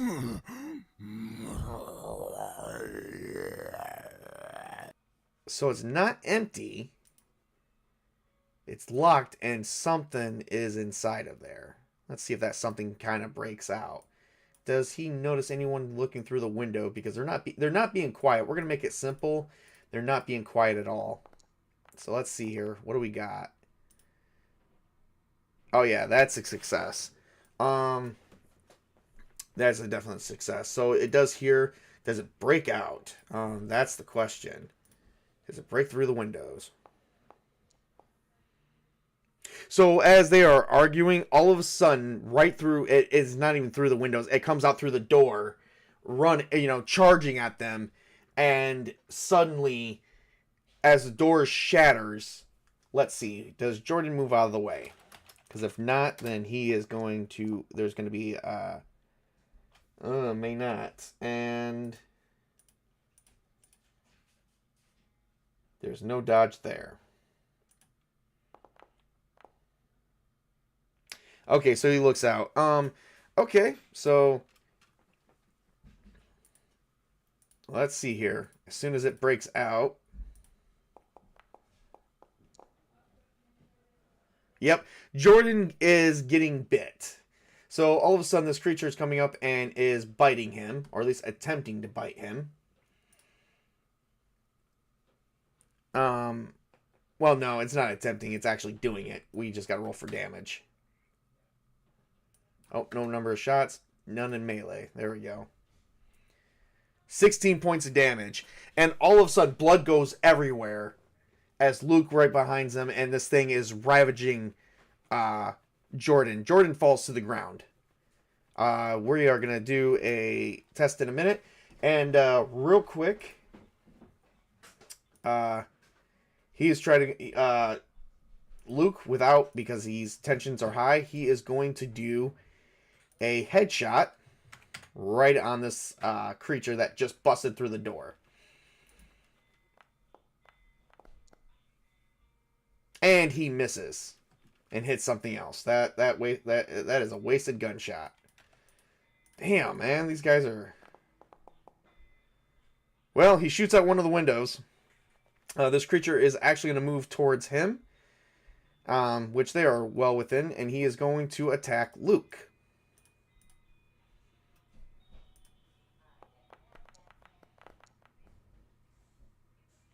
Alright, Luke is going to try and just dodge out of the way. He has to get 2 or better, more successes. He's got nothing major going on, so yeah, that's not going to work. Alright, 2 more. Oh, matches. The thug, unfortunately, gets priority. So the thug is going to do some damage. He is going to try and scratch Luke. Where does he scratch Luke at? Damn, this is like serious. Okay, that's going to be the arm. So we're going to have to roll on that in a minute. For 12 points of damage. Alright. Luke is going to take a... So if he's well within close range, I'm going to give him a nice quiet headshot. Because it's easy to do a headshot that way. As long as it succeeds, I guess. And he does. And Luke does a headshot to close range. He puts the gun in the mouth and he pulls the trigger. And it does 24 points of damage to the head, taking the thug out. Need a constitution roll. Ooh. He's going to spend 5 essence points.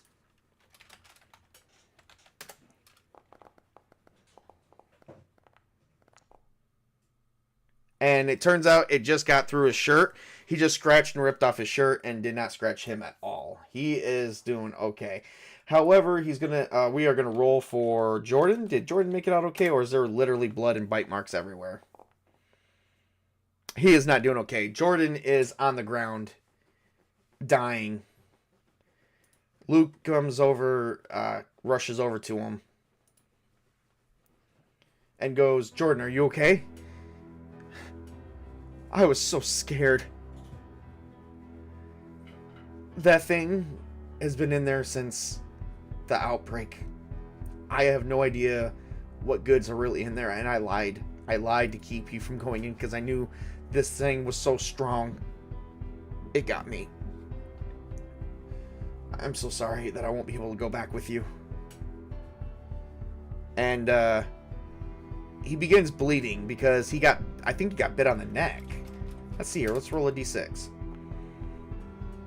No, he got bit on the leg, but the guy took a chunk and he's just profusely bleeding, probably around the clotted artery that's in your legs. And he's just like, "Do me a favor." Is he brave enough to ask the question? No. He's like, "Just leave. Leave me out here. Go into that store and see if you can find anything. But leave me out here." And Jordan begins getting up and he begins handing him some weapons and stuff. And he's like, "I'm sorry. And Luke begins searching. He's going to search without any power. He does have a flashlight to see if he can find any goods. And see what he can grab in a backpack. Because he doesn't have a lot of time. And he does have 2 levels of success. So he does find some goods. Does he find any seeds that he can farm with? Markets like that would have them, so I'm going to say likely. No. Did he find any... Is everything he found random? I'm going to say is very likely. Because this is new. Makes no sense. Yes. Okay. So, they found some stuff, but no seeds to do any farming. And he grabs as many supplies as he can, and he makes it back to the hotel. Unfortunately, by the time he makes it back, I believe the sun begins to go down, as a lot of time has already passed. They spent hours, if not whole days here. No, it's not that late yet. Luke begins looking at his watch and is going like, that's funny, it says it's 5 o'clock. And then he's like, wait, it stopped working. And he checks the date. How long ago did it stop working? I'm going to say within the last 4 days. 1D 4 days. And he checks the date and it was 4 days ago. And he never noticed that his watch no longer worked.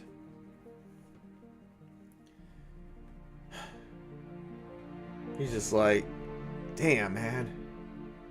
This world. There's not much else I can really do. I'm hanging on by a thread.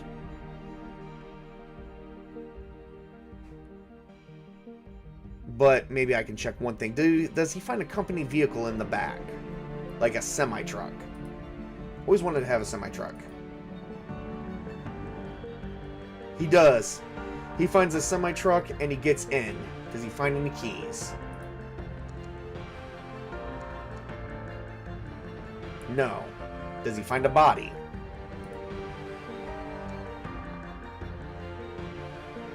No. Oh my god. I'm getting tired of the no's. Something's not working out here. He's gonna try and hotwire the semi. But he has no idea what he's doing on that.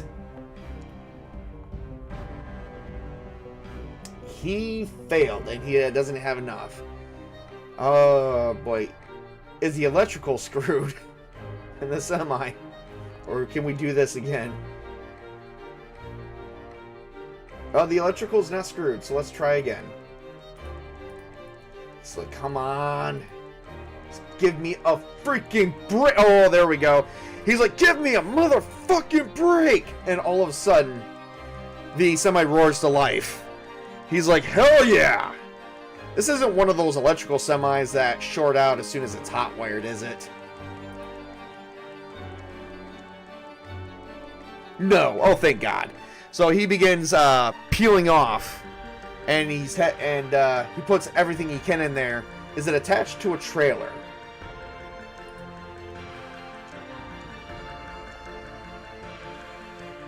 No. I'm going to say there should be a sleeper in it. I'm going to say it is likely. Or are these one of the local ones, which means it's probably from Sholo? No, it's from Sholo. Okay, so he sees, and it looks like he finds a registration. And it looks like it's from a Sholo driver. So he begins peeling, and how much does it has at least 3/4 gas in it? No. Half a tank?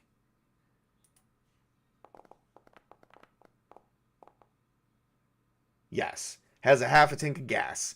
That should be more than enough to... I'm dropping bitrate here. Alright. And he's like, that should be enough to get me home. And he begins pulling up to the place where Jordan was. Did Jordan manage to follow him back? Or is he out of the scene? Exceptionally, yes. He's not out of the scene. Oh, God. Did Jordan turn? I'm going to say is likely because he was bit. Exceptionally, no. No, he's just dying. Does he look pale? I'm going to say is likely. Yes. He's like, you made it back here? He's like, yeah. As you were gathering supplies and stuff, I just figured I wanted to die comfortably in my bed. Fair enough. I'm going to get my people and we're getting out of here. And he goes in and he helps Jennifer to... he helps Jennifer right into the semi with Lou's help. I'm pretty sure they did it together. Let me see here. Because she's kind of like dead weight right now. Oh, wow. Well, I'm going to spend his last essence points. And he did get help get her in there with Lou's help. Let's see here. He got 1 success. And Lou's getting... Please tell me he's getting... Oh, my God, no. Alright. Lou needs to give me 5 more essence points. He is... Oh, my God, these guys are... They're not doing so well. Alright, so 2 successes between them. And might need to help out just to make it in a timely manner. Holy crap. These people are having a hard time lifting a muscular woman. Okay, so 3 successes between them. They get her in there. And as they peel away, does Jordan pass on? Has he bled out finally? Exceptionally, yes. Luke looks as everyone is settled in and they get all the supplies that they can get. And he looks and notices that Jordan is no longer moving. He's not even talking. Or breathing. Luke quickly gets in the semi and begins to drive off back to the cabin. And let's roll for a random event as they're driving back. It's only 10 miles, so it'd be like a 10-minute drive versus a fucking hour to 2-hour walk. NPC action. Ooh, okay. Free location. NPC action. Free location.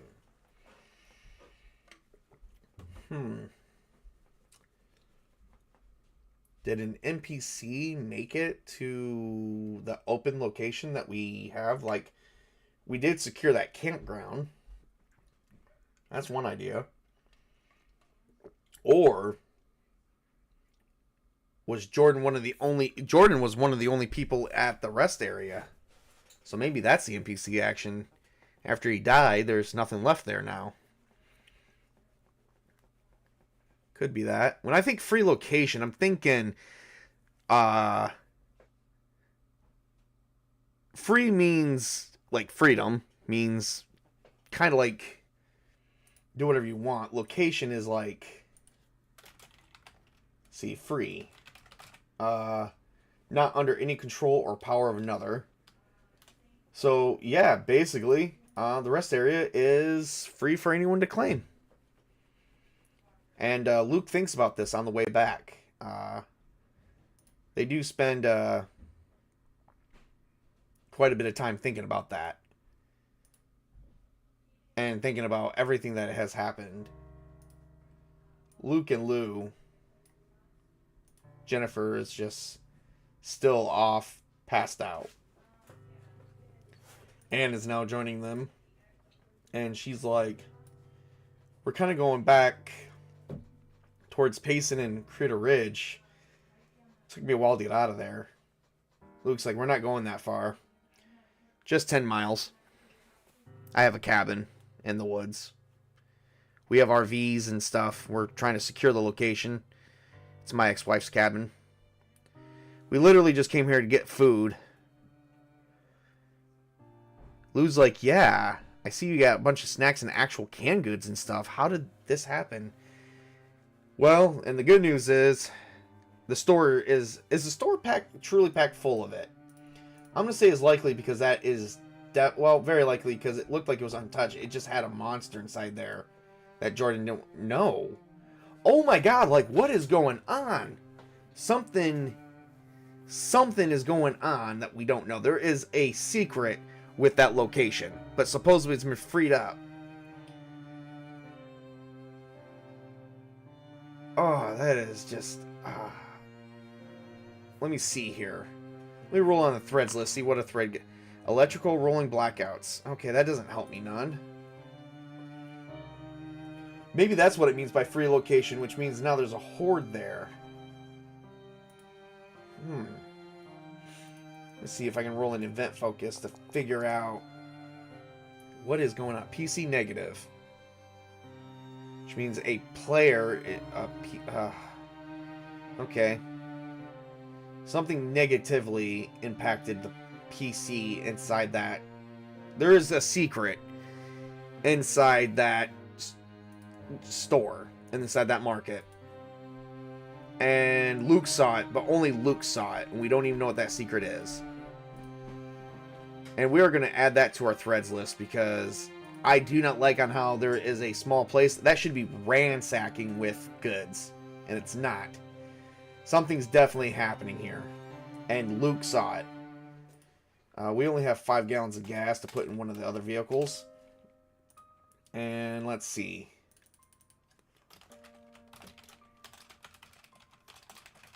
We're going to say Luke witnessed something inside the market.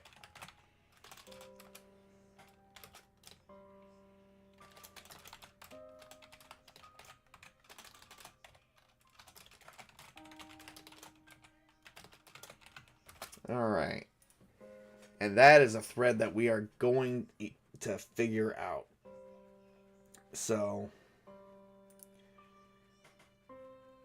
did we at least get a 1d6 worth of days of stuff? If not, it's 1d4, and then if not, it's 1d2. Yes. So I get to roll 1d6. Please don't give me a 1. 5 days worth. Well, maybe with everybody, it's going to be like 2 days worth. Alright, so they finally make it back to the cabin, and they unload with whatever goods they could grab. Luke takes Jennifer, puts her in the spare bedroom inside the cabin so she stays okay. Frank does see this, as he's kind of up moving around. And Sasha's just been resting the whole day. They haven't had any issues, have they? Let's roll on the random event, see if there was anything going on while they were gone.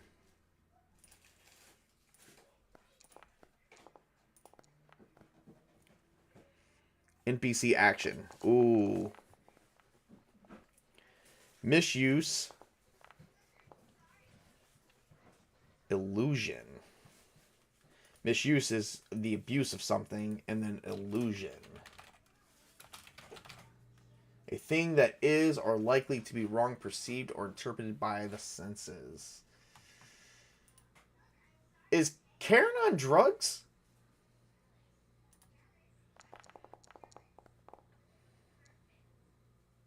No. Is there something in the woods that we don't know about? Yes. Is it the stalker thread? I'm going to say likely. And if that still says no, it's something else. Exceptionally, yes.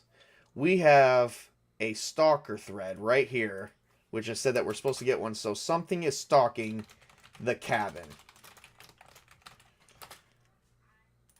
But it's is it still a secret? I'm going to say likely. That nobody's noticed it. Yes. Okay. What would be a twist is if they came across a cryptid? Yeah, tell me about it. Here, I got a twist. Let's see what a twist says. Plot twist. Unknown. Tension. That's not much of a plot twist. That's pretty much what I just came up with. There is someone stalking us in the woods. Someone or something. Let's go to our threads list. What is the stalker? The stalker in the woods. Let's see here. Something is following us. And we don't know what that something is. And it's unknown, and it's causing... Is it causing hair to stand up on our heads? I'm going to say likely. I'm definitely going to say more than very likely. You know, it's either likely or very likely. Exceptionally, no. So nobody is aware. Oh my god, this thing could kill us in our sleep, and we wouldn't even know it. Fair enough. Alright, fair enough. Okay, so there's something out there, but we don't know who or what it is.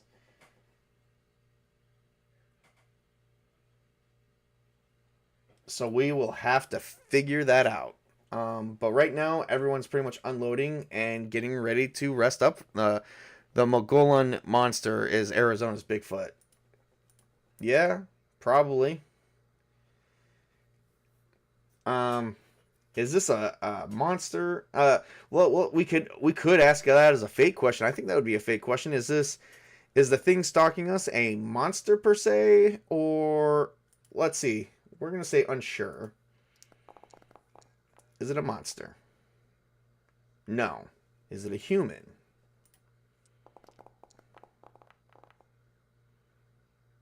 No. So not monster or human. Well, hang on. Wait a minute. It could be an animal. It's something. I think at this point, because our chaos factor is too low. So we definitely have to... We definitely got that going on. All right, so we did get some food. We didn't get any medical supplies, so we still have nothing like that. So yes. All right. Is everyone still kind of panicked? I'm gonna say is likely because of even that new monster that we saw earlier. No one's panicked. So I think we can close this thread out as well. Boy, something is stalking us in the woods.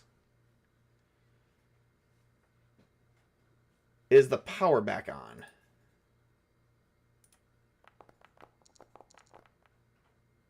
No, which means the power came on while we were gone, because it's still a rolling blackout. So, yeah, I think we're actually pretty much stuck here for the night. I think this is where we're gonna have to call it till we get to a new day.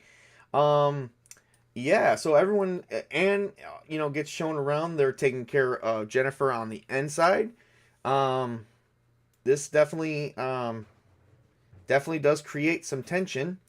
So, and there is something here going on. There, misuse illusion, which that makes me think of someone is abusing something. Or is the stalker one of the people inside the camp? I'm going to say that's likely if it's not monster or human. I mean, it could be a human, but is it someone that is close to us? I'm going to say unsure about that one. That can go 50-50. Exceptionally no. Cactus cats are bobcats like cryptids that are thorny spines. They cut open cactus and drink from their water, but they are more so desert animals. Yeah, we're not sure. Something's just stalking us. Not sure what it is.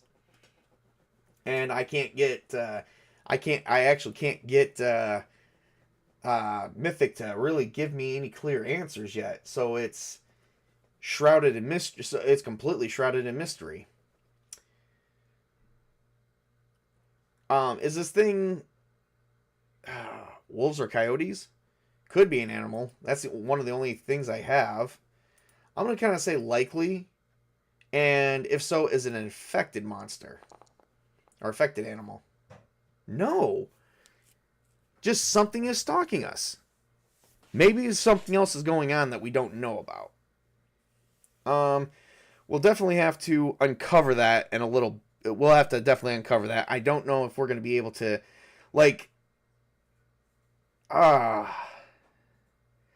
if I can roll a perception check, would they see it? Could anyone notice? Exceptionally no, which means unless I roll a 10, they're not going to be able to see it. This thing is keeping its distance. This is scary because it's hunting us and we don't know what it is. And just because we get a lot of no's doesn't mean it's a clear answer. That just means with it being so many no's and maybe some of the information conflicting, like the answers are conflicting with the other questions, doesn't mean it's not a monster or a human. It's just not something that's friendly. And to me, the way I think of that as a GM, that just means no matter what I ask or do, like you can play 20 questions with me. If I don't want to reveal what the stalker is, it's not going to happen. So right now, with the chaos factor being 3, Mythic is not going, as the game master, Mythic is not going to reveal what the stalker is. Unfortunately, it's not something supernatural. I don't have anything supernatural element in here. It just means at this point, Spartacus, Mythic is not going to disclose to me what the stalker is. This is something that we have to find out at a later time. As a GM, that's what I would think. The unlikely is the only option. Yeah, the chances are it probably is an infected, but an infected that we've never seen yet. Which is a very possible thing. So at this point, I think this is where we're going to end it. We've been playing for 2 hours. So one of the things I am going to say is we did not have control of this whatsoever. We got nothing. We got nothing out of this. We ransacked the place. We couldn't get any clear answers from Mythic, which means I think the chaos factor is set too low. I think because the chaos factor does affect the odds. It could also be the dice rolls too. So we've really exhausted this out. This is probably like one of the peaceful parts of Mythic itself. So with that being said, I'm going to say we did not have any control whatsoever. We did resolve, I think we resolved a few threads. Yeah, we're not panicking. I don't think anybody is... We do have mode of transportation now. We did find another survivor, but he's dead. We do have some food. I think I'm going to erase some of these. So with that being said, yes, even though we got rid of some threads, that was just probably moral dilemma. As much, just dealing with the situation. But we did not... We went through and basically scraped the rest area clean. So... Something definitely happened in that rest area that Luke probably saw something and he's keeping it a secret because, let me see. Let's see if his secret actually horrified him. Which means if it did, he's going to lose some essence. Let's see here. Oh, it did. Let's see what we got here. Yes, it horrified him. So unfortunately, with that being said, yeah, it's bad. All right, so we get to roll 1d12.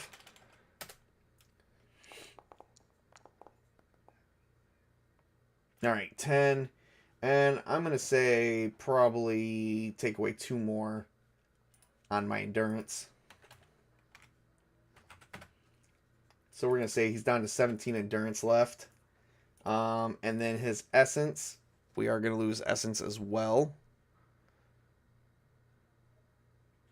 Oh, no. No. 12. 12 times... no. That's 10 times 5. Whoops. That 12, that is essence. So essence there. Let's get this back up to 29. No, the endurance is this. I am sorry.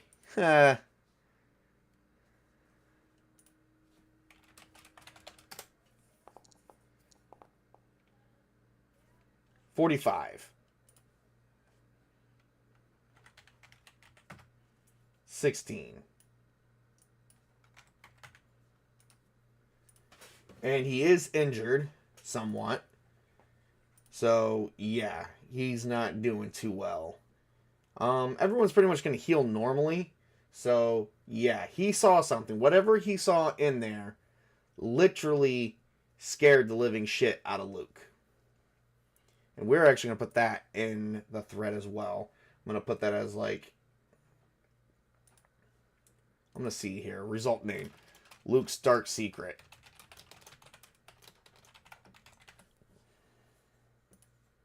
Yep, Luke's dark secret. Something scared the living crap out of him. So that's something I'm interested to see as how that worked out. Alrighty. So even though we got some of that cleared out, we did not have any control here. So what is my rule on updating this? Well, I did play the fear factor a little bit today. Oh, speaking of which, I'm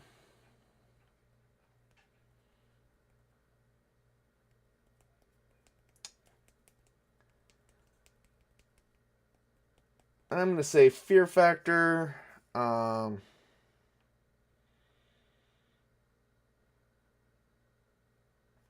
I think I should up the fear factor for everyone by +1, which is a potential issue.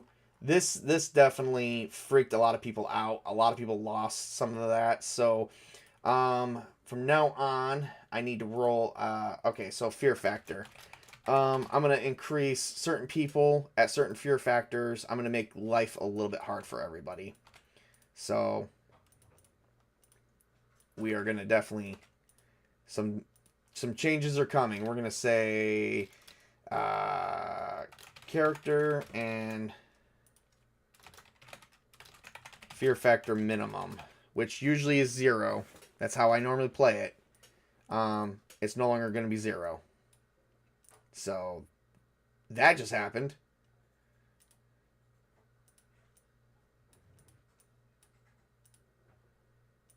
There we go. Get a few people in there.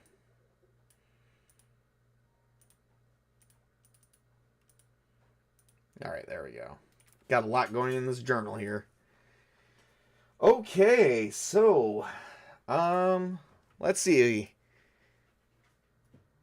Okay, so with that being said, because I didn't take the fear factor into account, I am just now starting. There was a note. To make up for the fear factor mechanic, if the players lose control, add +2 to chaos factor instead of 1. Yep, we are going to increase this by 2. So now I'm going to move the chaos factor to chaos factor 5. So things are going to get kind of crazy coming up in the future. Now we have to figure out where our next location is going to be because we only have a few days left of food. Resources are going to be getting low pretty quick. So, and we got a 5 days worth probably with a small group. We kind of got a larger group. So hopefully we'll be able to have, and Jordan Price didn't make it. I am so saddened by that. I wanted him to make it. I wanted to see if I can make him a real character and to see if he'd be a pretty good asset to the team. Unfortunately, he did not make it. So that's the way that goes. All right. So if you guys please like and subscribe to the stream. Please promote me because liking, subscribe, and promoting actually does help quite a bit for me. And we will pick this up probably in a few days. Unfortunately, I won't be able to play tomorrow at all. If I do, it'd probably be at night, but I don't know because I actually have to work the next 2 days straight. So I probably won't even be on. But if you catch this, please like and subscribe and have a great and wonderful evening. Thank you.